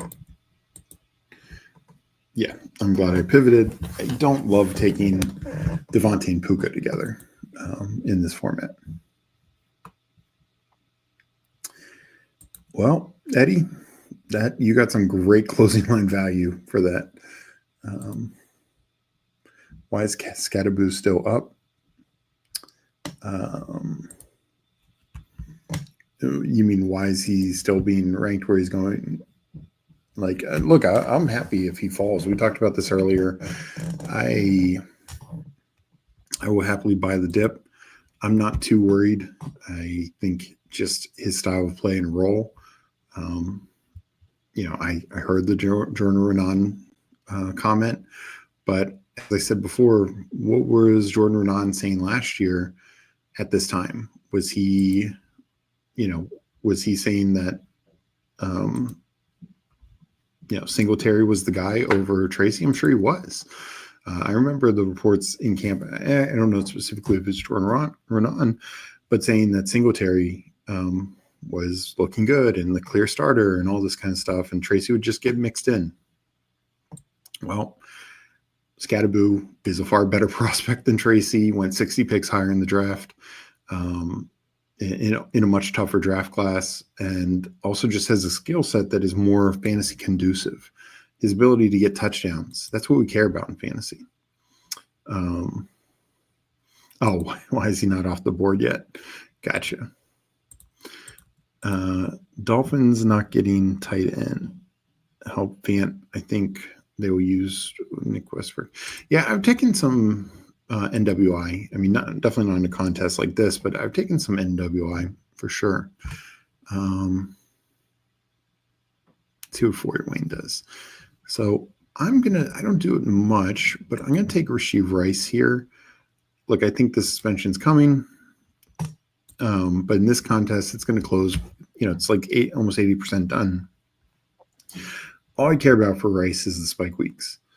And he should definitely be back by week 8.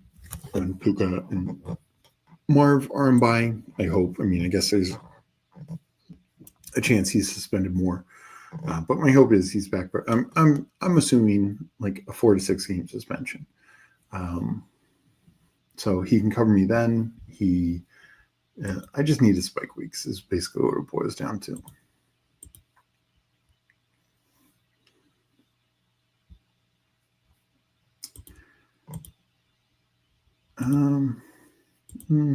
Maybe I take Mahomes later, but I am going to go with George Pickens. I think Pickens has big spike week potential. I do think in this format, just loading up on those types of receivers who, you're not counting on them week in, week out. But when they hit, they have a 25-point game, a 30-point game. That's a lot of value because that's what you need to stack up.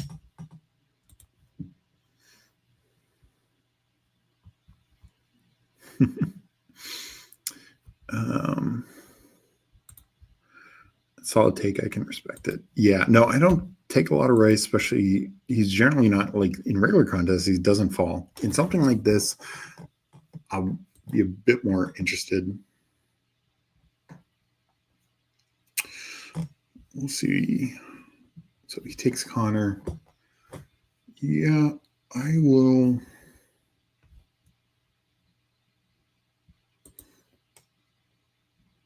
I'm going to go Sutton. I think DK is a fine click. Sutton does open up another like stacking option. So I like having a couple of those guys just because not every quarterback's going to be taken. I mean, Aaron Rodgers is not going to be, if you want a very low Aaron Rodgers, and I think Aaron Rodgers is fine in regular contests, but in something like this, he's just not going to be a top 8 quarterback most weeks. Top 6, is what we are really looking for.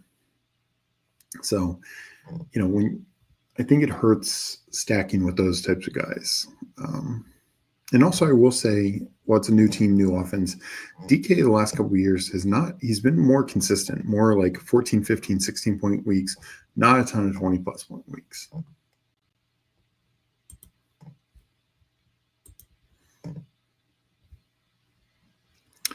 But as long as D. Lee doesn't take him, I will take Caleb Johnson.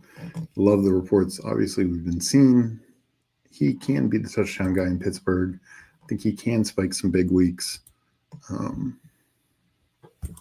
And if I wanted to, I could stop at 5 running backs. A lot of times I tack on a 6, but we'll see what ends up being there. I'm excited for the Scatterboo dip. He's right around J.K. Dobbins, ADP, and I take Dobbins too much. Yeah, no, and that's a fair point. I probably have too little Dobbins for that reason, and I love the Broncos situation.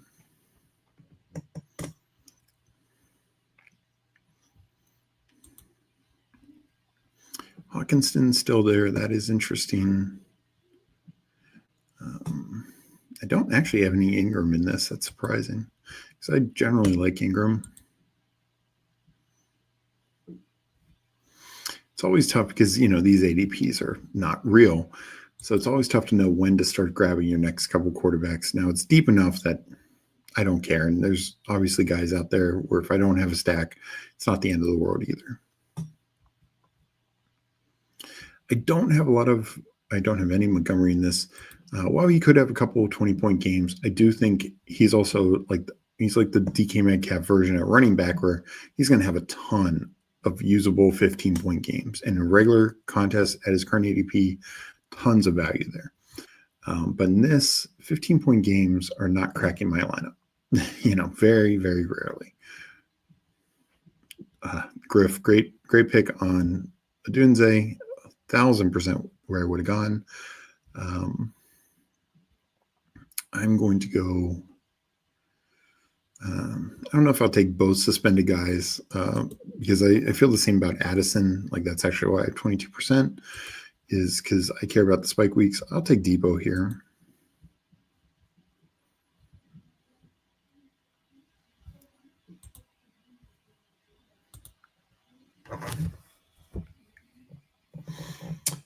Mike takes Hawkinson. I was hoping I could push that, but it did not pan out. Okay, there goes Addison. Mahomes, I'll go Kyler. I think Kyler just has higher spike week upside than Mahomes. Maybe that's wrong.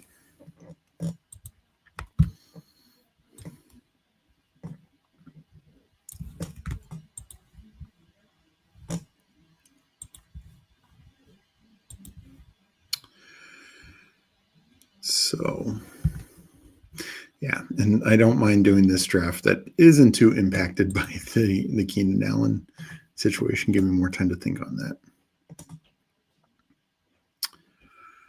We are going to see what comes back to us.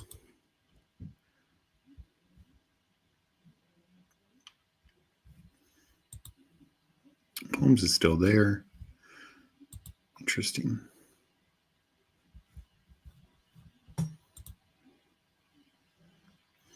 2560 right now. I think I will just take tight end, and I'm going to take Mark Andrews. I mean, I'm very. These are my regular ranks. I'm top 90 on him right now. I think he should be moving up. Yeah, he might not get 11 touchdowns again, but I think his targets and receptions are much closer to what we saw in 2022. Maybe not exactly that high, and should be in line for 7 to 10 touchdowns. He definitely won't have the same touchdown rate that he had last year. I think that's unlikely. If he has 11 touchdowns, it's because he gets like 110 targets, something like that. I wouldn't be shocked. I know people, the drop in the playoffs and all that, but no, I think Lamar trusts him, particularly in the red zone. He had so many red zone targets last year.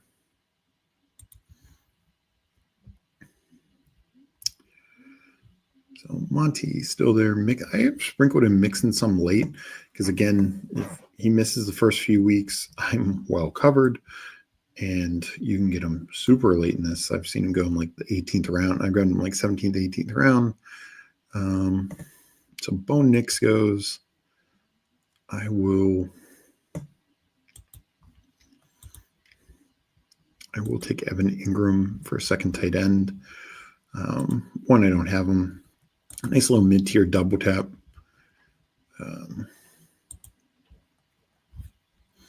I will go third. I think I'm going to stop at 2 tight ends. I almost always do. I think I'm going to go third quarterback, even with Allen and Kyler. It's kind of a little picked over. It might not be perfectly stacked or anything of that nature, but because I was hoping for Nix or Dak. They obviously didn't come back. But if Herbert is there, obviously Grover for Wayne could snipe him. But if he's there, I will take him. I know I don't, I only have Hampton for the stack, but I do think Herbert is just in a much better situation now. I'll take it even over Fields. One, I just don't have that yet in this contest. And two, I think he can, there's ways that he can produce pretty big weeks.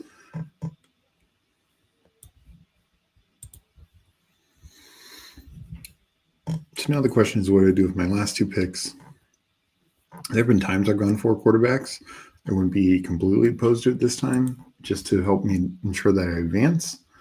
And Fields' rushing upside is at least interesting. I don't feel a need a running back. I think I'm going to go definitely taking 1 receiver. Do I go 2?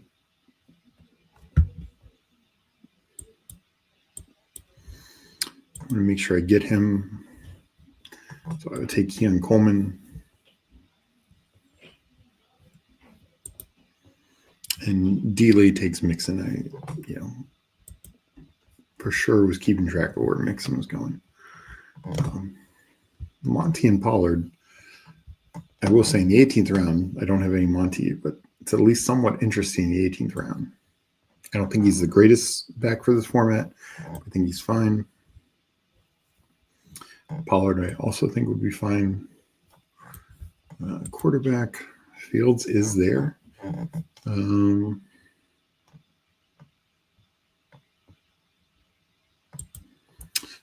Keenan Allen would be a wild pick, but I don't think we're going to go that route.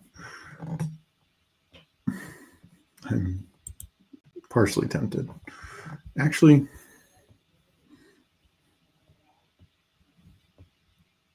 Keenan Allen went. Griff took him. Actually, that's a good pick because he's going to be like 2% owned in this contest. I'll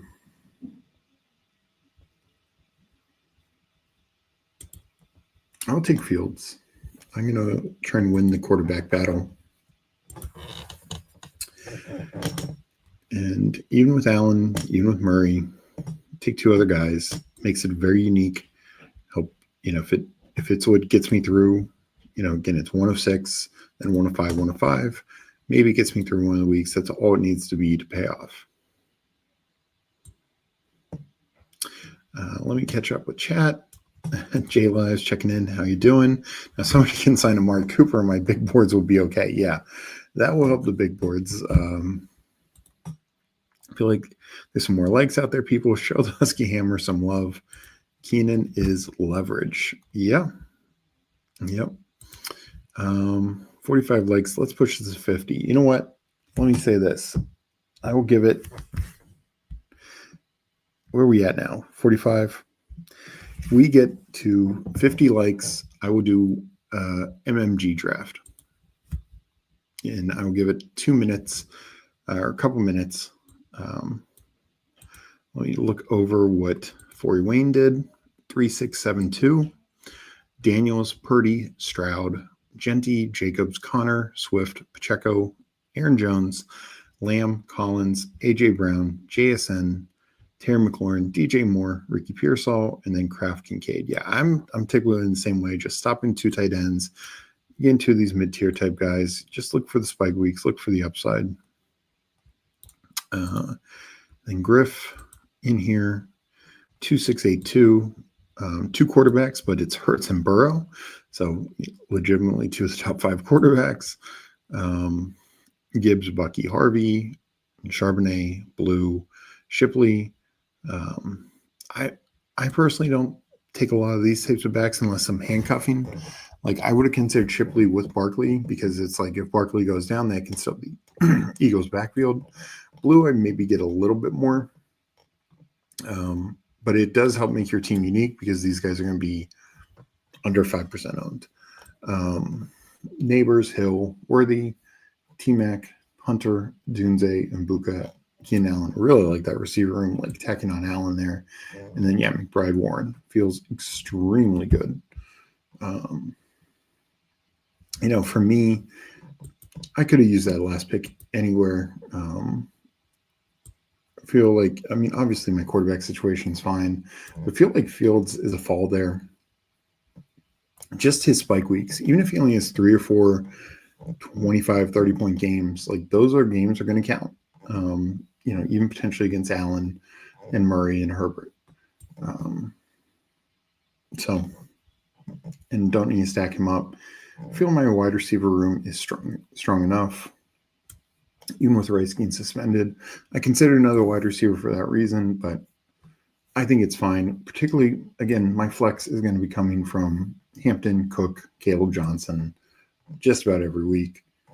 Cook and Coleman stacked with Allen, and then Andrews and Ingram.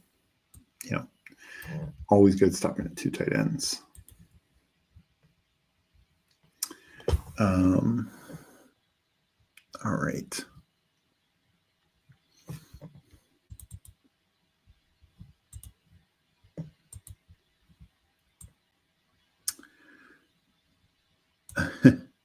No big dogs. I don't see myself unless I hit a preseason win. Don't think I'll be doing any big dogs. I like the other higher dollar ones, but it's just one of those like that's 3 Dalmatians and 10 pit bulls is a big dog. I wouldn't mind them dropping a pit bull too. I think that'd be a fun one. Juan saying, "Oops, forgot to hit the lake." Hello, Steve. How you doing, Juan? Hope you're doing well. Compete against Flock, easy advance. Is he in the Flock contest right now? I don't know if I'm going to do any of those Flock contests for the reason it's actually not an easy advance. 1 of 12, not a fan of that. I like that it has like the lowest rake, but it's also got it's got the lowest advance and it's got the lowest, one low, like what, only 2% of the field, 2.2% is getting any money. So generally not a fan of that. Just got in at 186 and a slow. Love it. Where can I benefit from news like when I can benefit from news like that? Yeah. Super teams win this thing. I'm taking the C running backs a lot and they're massive leverage. Yeah. No, I agree. Like I said, I like taking some of those late running backs. I don't do it too much, but like particularly in a handcuff with 6 running back builds, because like I love Tosh Brooks overall. I like Tyler Algier overall, but they're not going to hit this contest too often unless injury happens. Now, if injury happens, then they could be smash plays. Juan saying, we got the 53 likes. Appreciate that. I will be jumping in a draft shortly. I tend to go off reservation early as many players are like 55, 45 with the players that get drafted. Yeah. Let's fucking go. Appreciate you guys. Cooler saying one of the big rankings websites just updates and made Keenan Allen 126. Wow.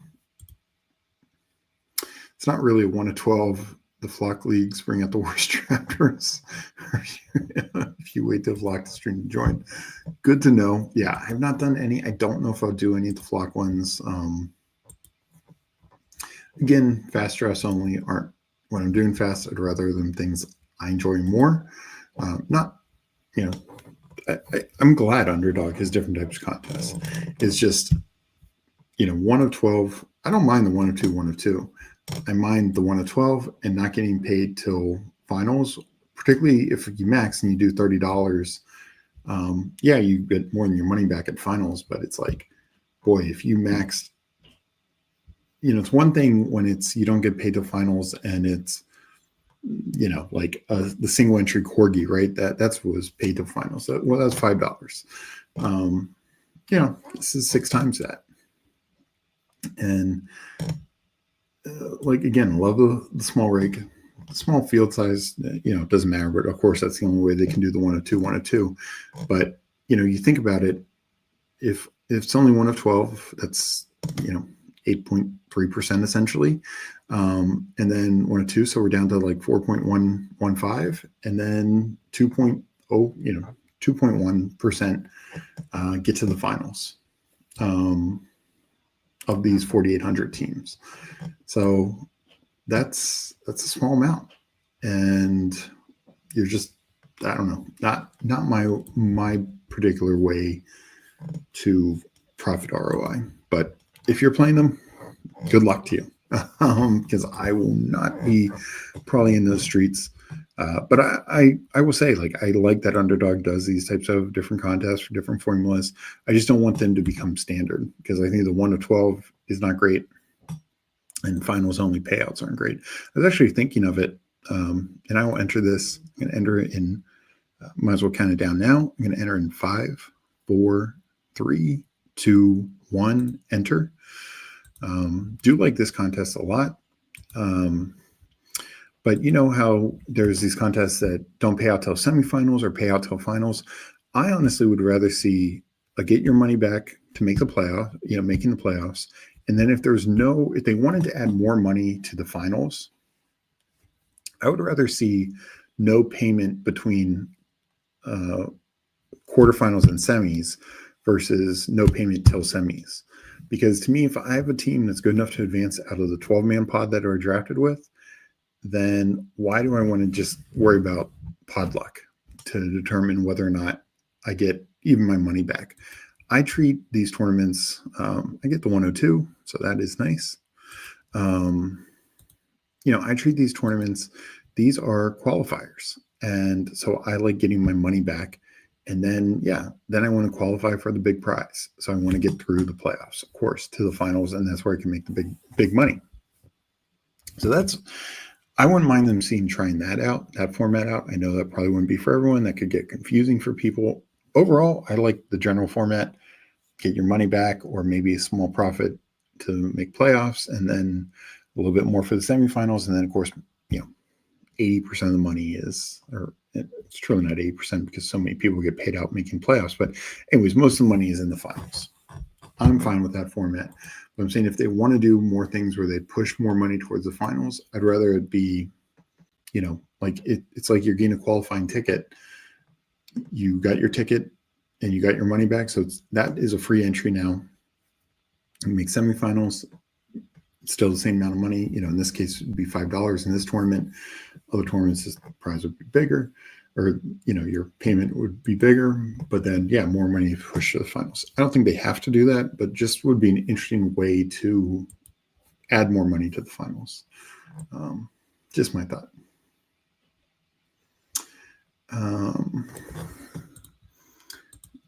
We need fan speak draft. All 12 teams advance. Yeah, well. I love that. We got Sladen checking in. Hope you're doing well, Sladen. I'm ready for more buy 4 sprints, get 1 free promos. Yeah. I think we're going to be seeing that with the sprint and marathon for sure. Look, we even saw a promo for the BBM 2 weeks ago. I'd love to see another one of those. I do think that's, something that I know Underdog's talked about doing. Would love to see another deposit bonus. Hopefully it's for everyone this time. But hopefully we see some things these next few weeks down the stretch. Keenan Allen is Romeo Dubs. LOL. I don't know about that, but are we Googling how often you can donate blood? Yeah. No, I would love another deposit bonus. And I wouldn't be surprised if we see that, just given like they're going to make a big push. And then, of course, look, right after college football fills before NFL, or, finalizes for NFL, then right after you have hockey and basketball. So they're going to want people playing those as well. I haven't even checked on those, but I assume those fill rates are, glacial at this point, as everyone's focused on NFL or a little college football. So I didn't recognize anyone else other than Cheese for Skull in here. I take that back. I do know this person as well, GC H Millet. Sorry if I'm pronouncing that wrong. Not sure if you're in chat, but appreciate everyone joining us. I'm actually I didn't do this contest, I don't think, at all last year. I checked, but I'm a fan, and I mentioned this at the top of the show. I'll mention it again after I make these picks. But yeah, no, this to me is a solid contest. Let's see here. Bijan. Oh, I need to change my exposures back to regular because, it's nothing showing right now. We'll go Tyreek.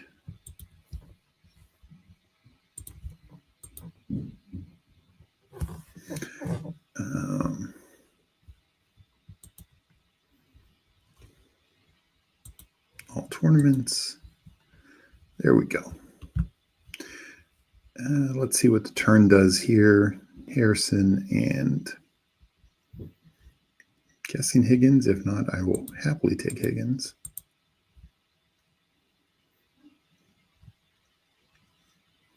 They pull up Hampton. So I'll go Bijan, Hill, Higgins. There we go. But yeah, this tournament, $5, 50 max, so 250. It's not good. That's being a little slow.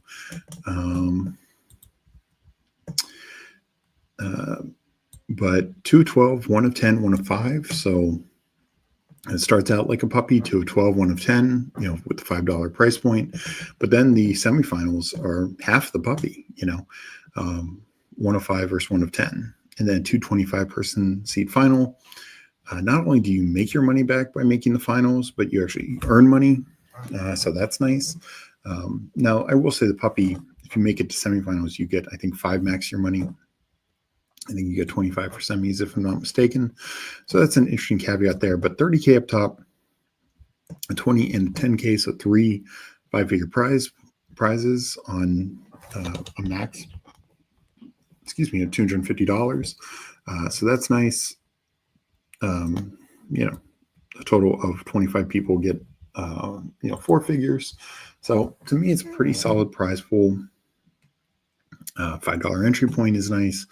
And even much easier to max, because even the puppies can be so tough to max. And then it's the 1 of 10, 1 of 10, 375 final. Sure, it's 100K up top, but it can be a bit more daunting. This is much more palatable and easy. And whether you're maxing, whether you're doing 5, whether you're doing 20, it's a solid tournament. Let me catch up with chat some more. Charles saying, they filled Fridays a lot last year. I think the last 2 years they had that. So I know our guy Andrew has talked about that. So far, I haven't done those. I'm surprised. Maybe we'll see a couple type things. Even if it's last time it was like you could get up to $250, but you need to deposit $1,000. Even if it was like the max somebody could get is $50 or $100, like do it. Like people will do it. Twice a week coolers, and each new place gives first deposit bonuses too. Doesn't matter. Got peanut butter cookie. Dang, started 3 hours ago. Yeah. This will be my last Draft Hawk, where Meg and we had Sean Mitchell on to talk. He's a great follow. You can see his name and Twitter handle in the description. He's such a great follow, but he's really been crushing these camp reports. We had him on to talk about it. Then we did a Husky together. Then I did a Husky. When the Keenan Allen news broke, finished a Badge Bros Brawl, and now doing this MMG contest here. Hope you're having a good night. And how are you reacting to the Keenan news?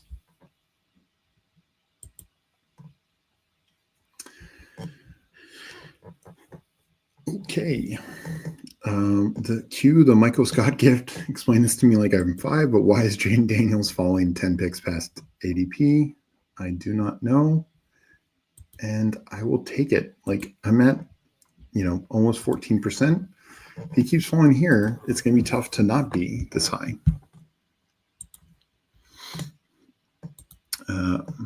Hope you're doing well. Weekly winners is filling fast. Are you in many? Good to see you, Wade. I think I'm in 25 right now. Maybe I do like 5 more. I'm definitely not going to come close to maxing or anything. Last year I did like 50, 60 weekly winners. Can't remember the exact number. It's just, it's so top heavy. Makes it a little tougher. We'll go Pickens here. Bring back to Jaden. Just really strong receiver room. Bijan is the anchor. Jaden is my QB. Eddie saying I need at least 2 or 3 more. I wanted 30. Yeah. I think I'm at 25 now. If I end at 25, so be it. But yeah, it'll probably fill in the next few days. Though with some of these other contests, and that is what's nice about like this dropping, the flock contest dropping, is they are giving more options for people. I think they're helping, slow down a few more. I mean, the Pomeranian is still filled, and essentially 2 days, 24 hours. It came out mid-Sunday and it's filled by midday today. So Stephen talk about people still like I keep seeing James Cook late 50s. Like, shouldn't we pay him more because we know he won't get hurt this preseason? And that's fair. And that's the thing. Like, the report came out today. Who was it? Rossini, one of them, saying that Cook and the Bills are much closer than a lot of other situations. I know he's not practicing, but who cares? Again, it's not him getting something tweaked. Do we really think he's, particularly if they get something done, that he's not going to be a full go? No.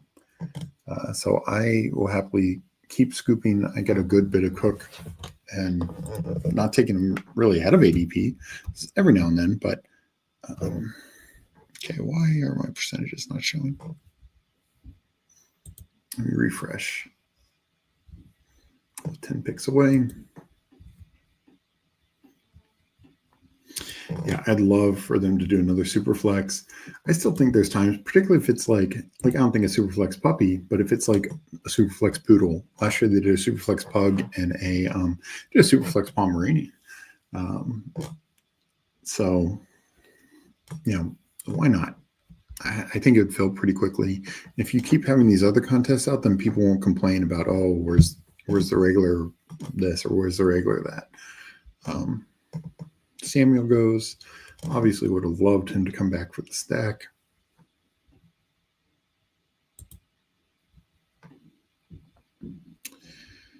All right. So Caleb Johnson goes. We will take Diggs first.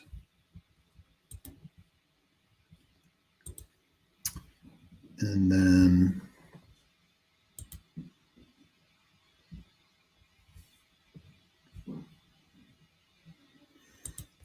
if Monty gets back to me, he does not. Might take Swift. Let's see what receiver's at.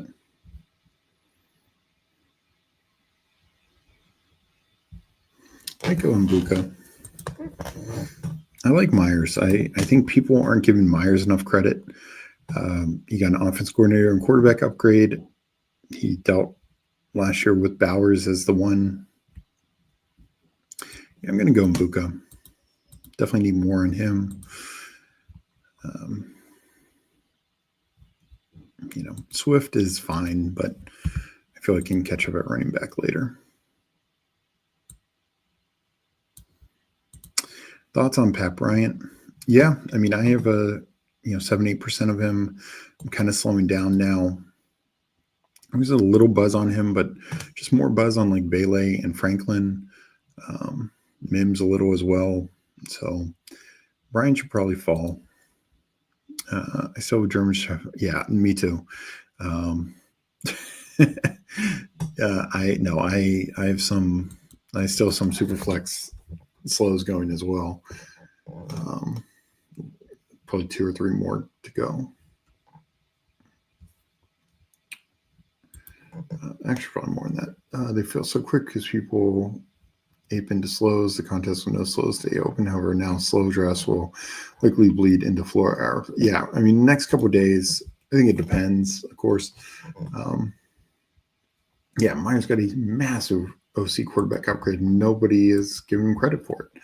And early last year, he had to deal with Devontae. Doesn't even have to deal with Devontae now.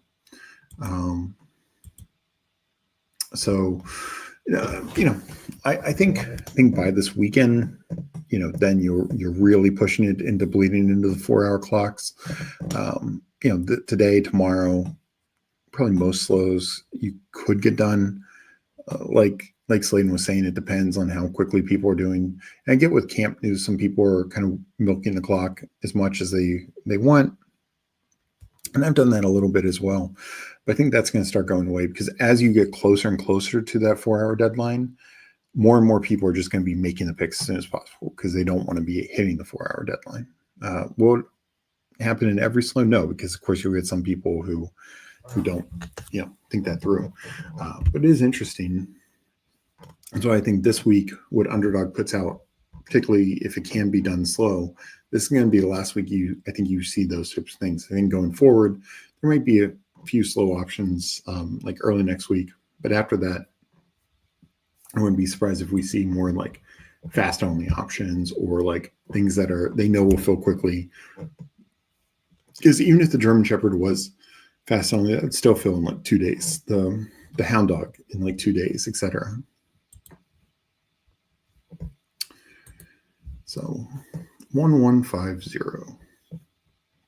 And all the running backs are gone. Tight end. Could pull up Andrews. Warren. Might take Dobbins here. Don't want to do Warren. I think I'll take Dobbins. Yeah, that makes sense.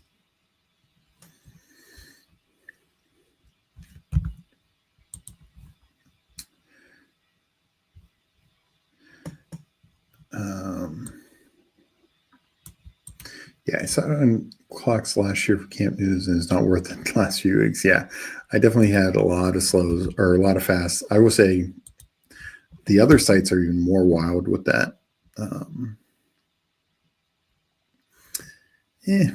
Need running back, but I'm going to go Mark Andrews.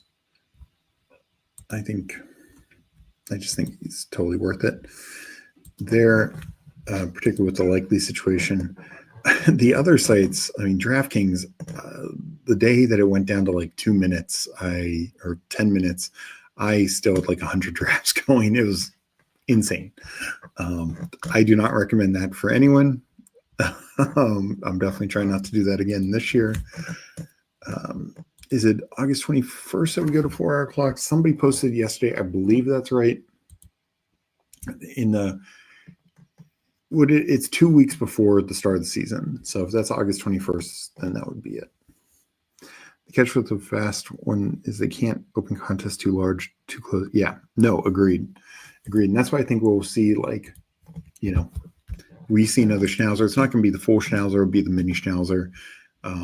Probably won't see another Pomeranian. Maybe not even another Chihuahua because that's like 70,000 people or whatever. It'll probably be like German Shepherds, a pug, hound dogs, maybe a poodle. That it's like 30,000 some, if I remember right. Again, some people might still do slow and just be okay, fine with it. Just do it at your own risk.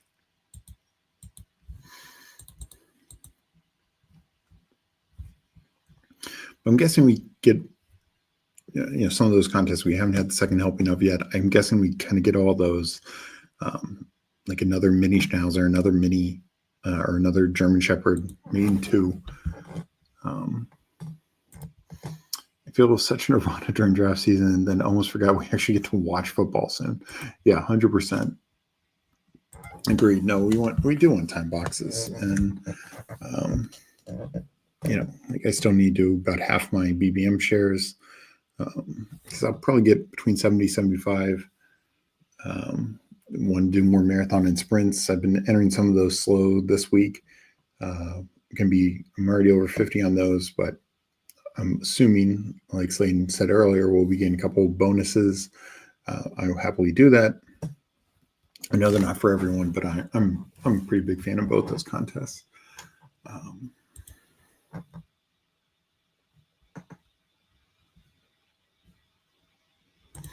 Yeah, no, that's 100%. Like even through the 4 hours, and even though the 4 hours is only a week, right?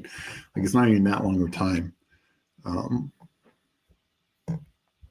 So yeah, it'll be interesting to see. If I'm Underdog, I'm trying to pump out as much as I can these next 2 weeks, essentially. Trey Harris falling, but probably not falling enough. But Scatterboo is, and I will take that.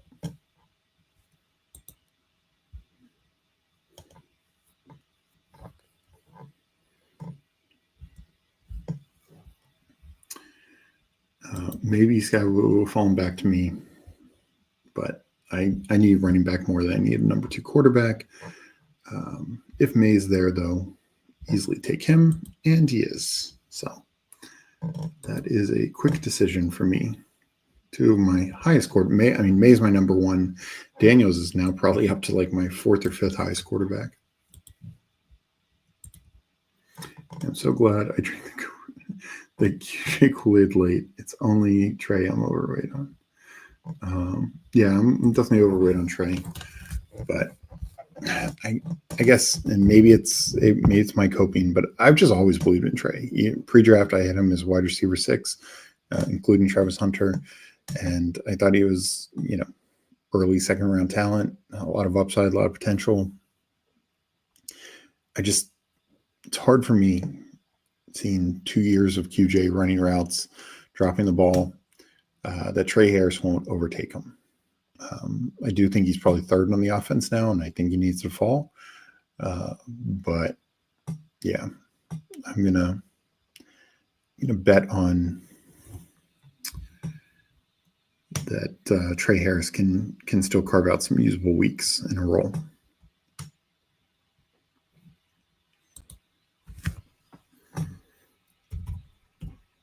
Now, this, yeah, we know it. Obviously, he's not going anywhere near 192, but it's like, how high do I pull him up here?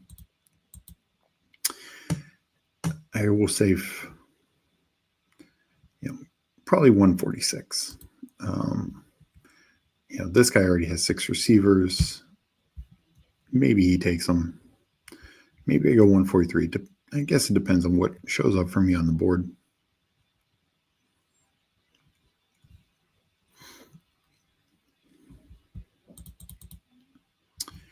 And easily could get taken ahead of me.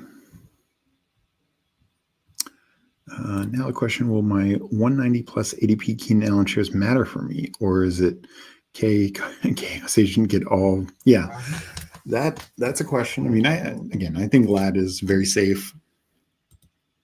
But you do run the risk that everyone else is just kind of eating each other and not really a factor. We absolutely saw that with other offenses last year. And, something to consider. But we definitely not taking QJ. Sampson is intriguing. What other running backs? I do need to catch up here. Running back. I think I will take Sampson above Keenan Allen. If I don't get Keenan Allen, it is not the end of the world for me. I took 5 receivers in the first 75 picks. So my receiver room is going to be quite all right. Sampson gets taken from me. I'll take Keenan here, and if Braylon's there at 146, I'll take Braylon.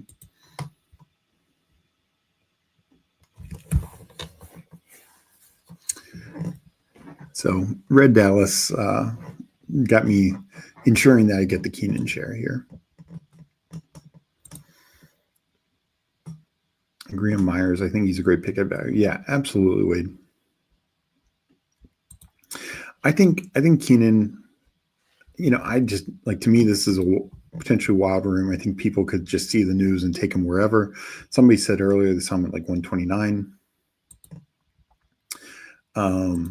I think he ends up being in the top 150. Maybe we don't need to rush to take him for contests like this.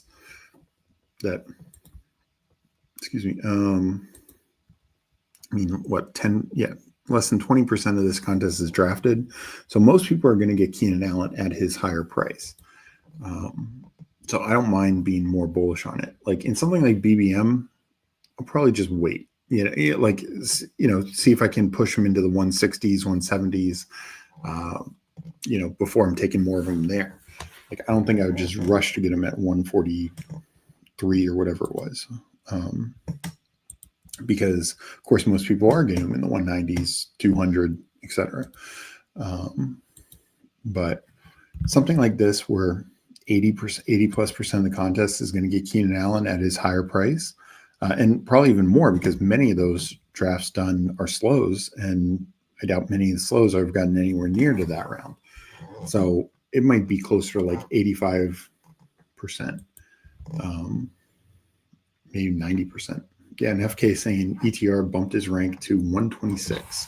that's a little rich for me. I might put him here in the 140s. Like I said, I think it depends on the contest. If he, 2 weeks from now he's going there 140, then I'll take him in BBM. I don't think like this week I'll take him in BBM.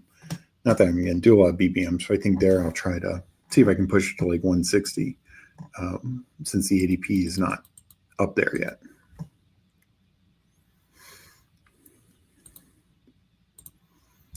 Eckler, Ford, Jaden May,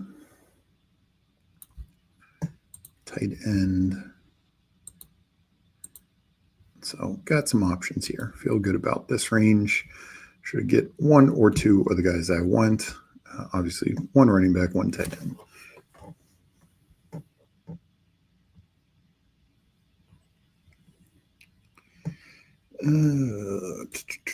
So yeah, 1 week 12, 1 week 9. So no crazy overlap for either Eckler or Ford.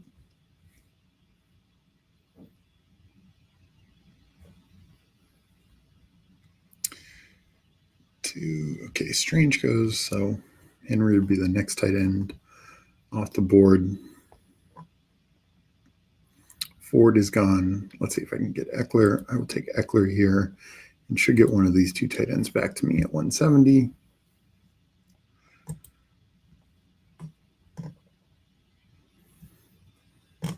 And then we will figure out the rest of the team from there.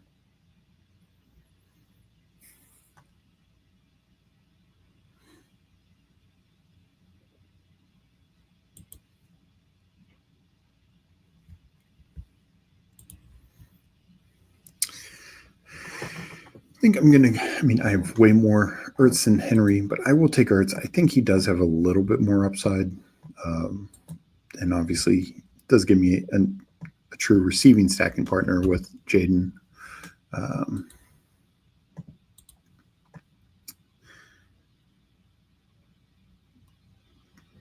Let's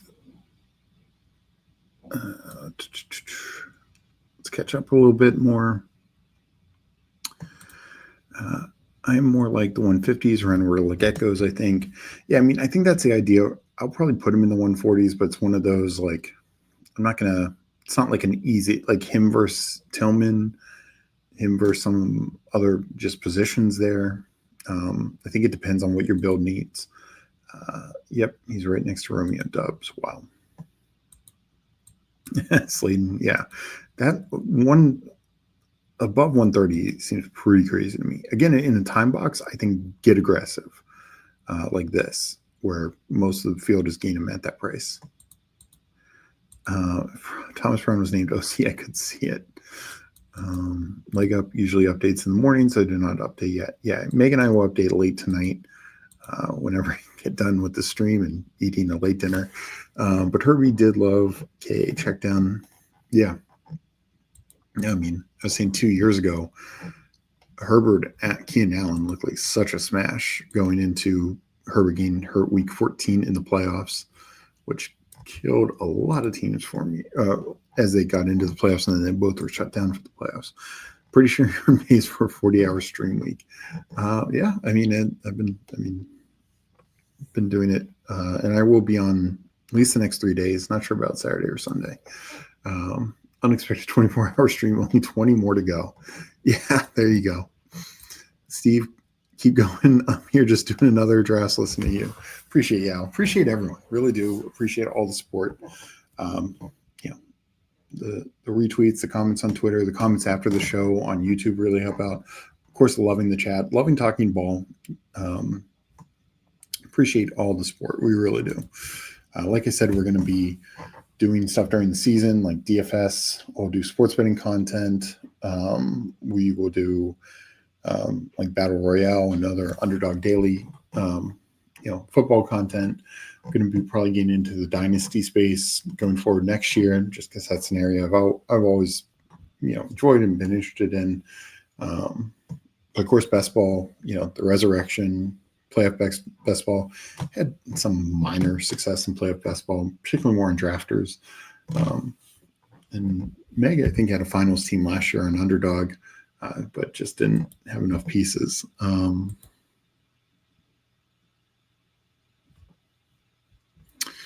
right. Yeah, not super loving this area. We'll go De'Ami Brown.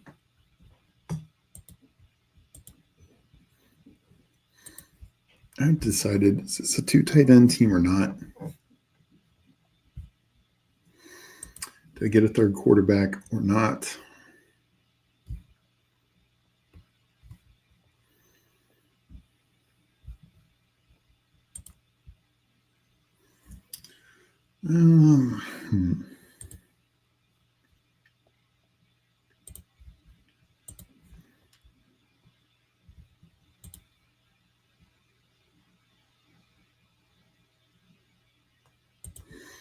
Yeah, no, I need a 6th running back. I'll go Taj Brooks here.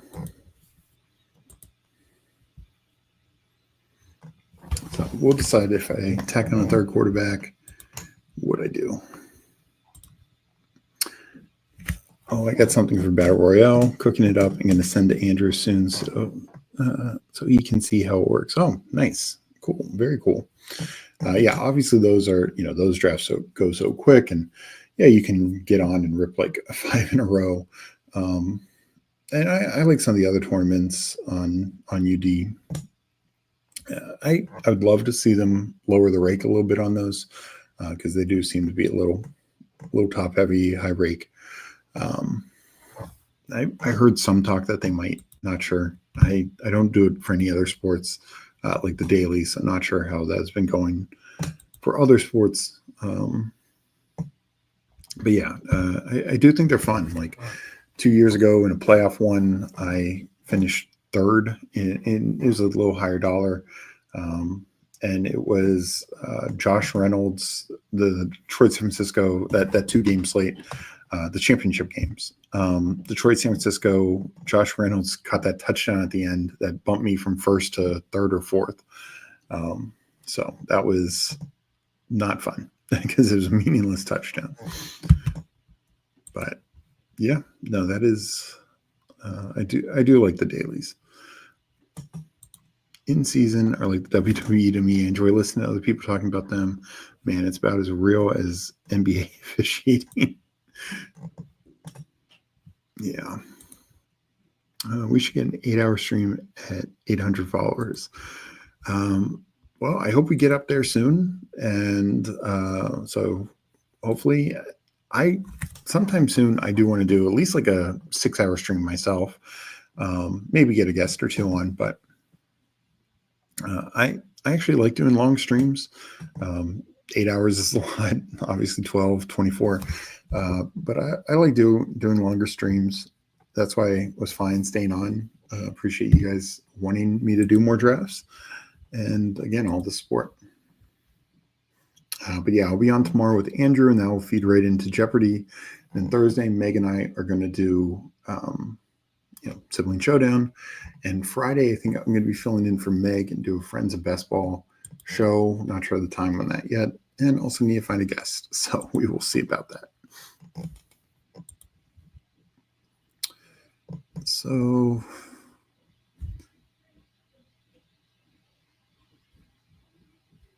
Aaron Rodgers coming back rarely happens now. So I think there's some value there, even without it being stacked up. I like this team. I think he helps me as an advancement piece. And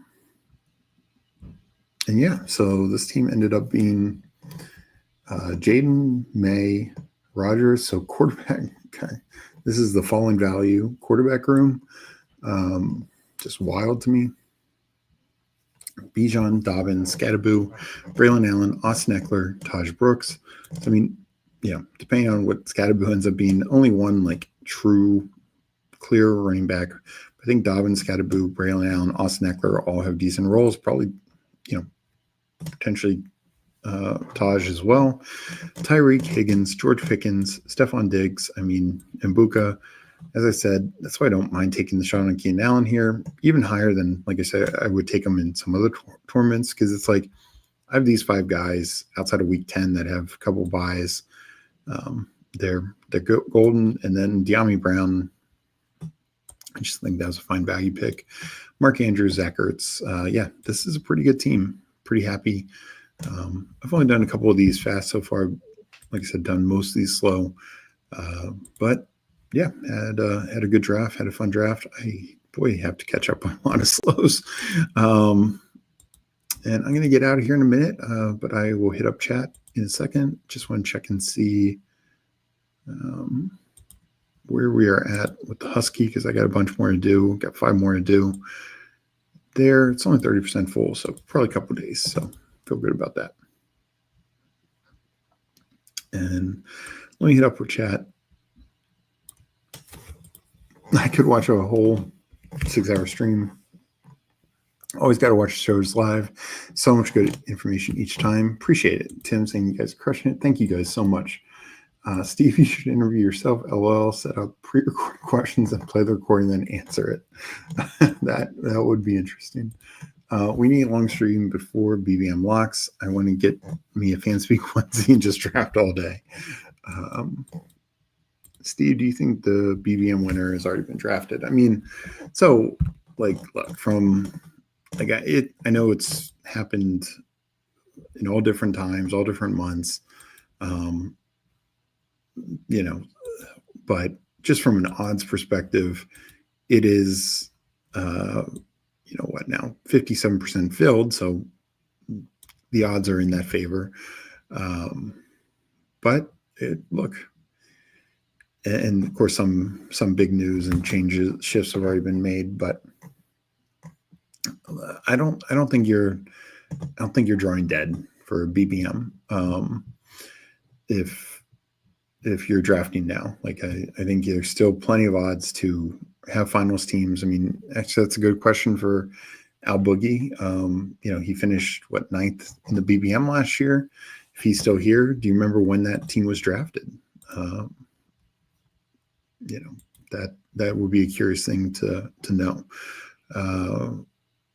I think, if I'm not mistaken, I'd have to ask her, Meg,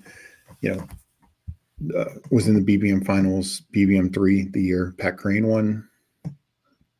And I believe she did that team in early August, if I'm not mistaken. Could be wrong on that. And through the Thursday night game, she was in second place because she had a big Dallas stack.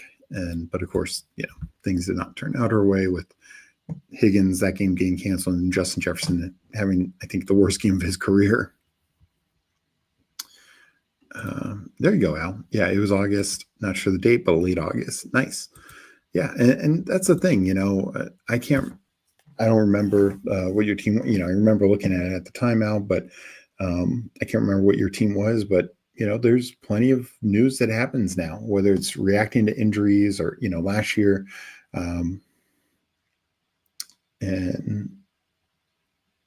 Oh wow, yeah. Okay, I thought you maybe had 49ers. Purdy didn't die, and Kittle touchdown didn't get called back on a BS flag. I'd finish for I will tell you that Kittle touchdown. I don't know what it would have done to me. So it might have been blessing for my big board team. But I had a DraftKings team that just absolutely smashed, and I had Lions, and I had Kittle as a bring back, and I needed that Kittle touchdown bad. I would have finished, I think, second. I don't think I would have finished first. It wasn't in the big DraftKings. It was in a smaller one, but top prize was like 30K, 25K. I think I would have won 10K in that. Now I could have lost 10K in my big board, so maybe it wouldn't have been worth it. But yeah, that Kittle touchdown did not help me for sure. No. We were lucky to get some nice names like Pete and Neo and everything. But yeah, but no, just to look at, like Al said, he drafted his team in August and probably late August, and it was fire. There's still plenty of news out there, whether you're reacting to this Keenan stuff. Like we want to talk about closing line value, but sometimes you just need the right guys. Like the guy who won BBM, he got probably Ricky Pearsall at one of the highest ADPs that you could get him at. Didn't matter. You kind of need Ricky P week 17. Some of that is just the way it is. So, yeah, I mean, obviously odds are that, almost 60% have already drafted the BBM, but there's still plenty out there. So still definitely chances to win that tournament. And like I said, I actually think your odds for like something like Eliminator, even Marathon, because Marathon every week matters. So situations like Shakir, like Mooney, Mixon, these teams, like maybe you can still draft them, but you want to be drafting Shakir pick 100, 110. You want to be drafting Mixon at pick 90, not when people are going to pick 60. Maybe it doesn't kill you, but just something to keep in mind. So anyways, thank you guys so much for drafting. Appreciate all the support again, and I will see you tomorrow when I'm on with Andrew at night. Al saying Ricky P and Old Man Thielen. Now I didn't even have Thielen in the big board, but I am in some other stuff that helped. I had like no Ricky P, so yeah, that killed. Actually, Ricky P absolutely killed me in big board because I didn't have him, and at least one, if not two, of the teams above me had Ricky P. Keep drafting. It's the best time to get unique. That's what you want. Absolutely, 100%. Whether it's in time box tournaments or in these full summer tournaments like BBM, keep drafting. A lot of fun. Thank you again. I'll be on tomorrow night with Andrew and Best Ball Jeopardy tomorrow night with Who Hames and PPR Tyler. So hope you all are doing well. Have a great night. Enjoy drafting, and I will catch you next time.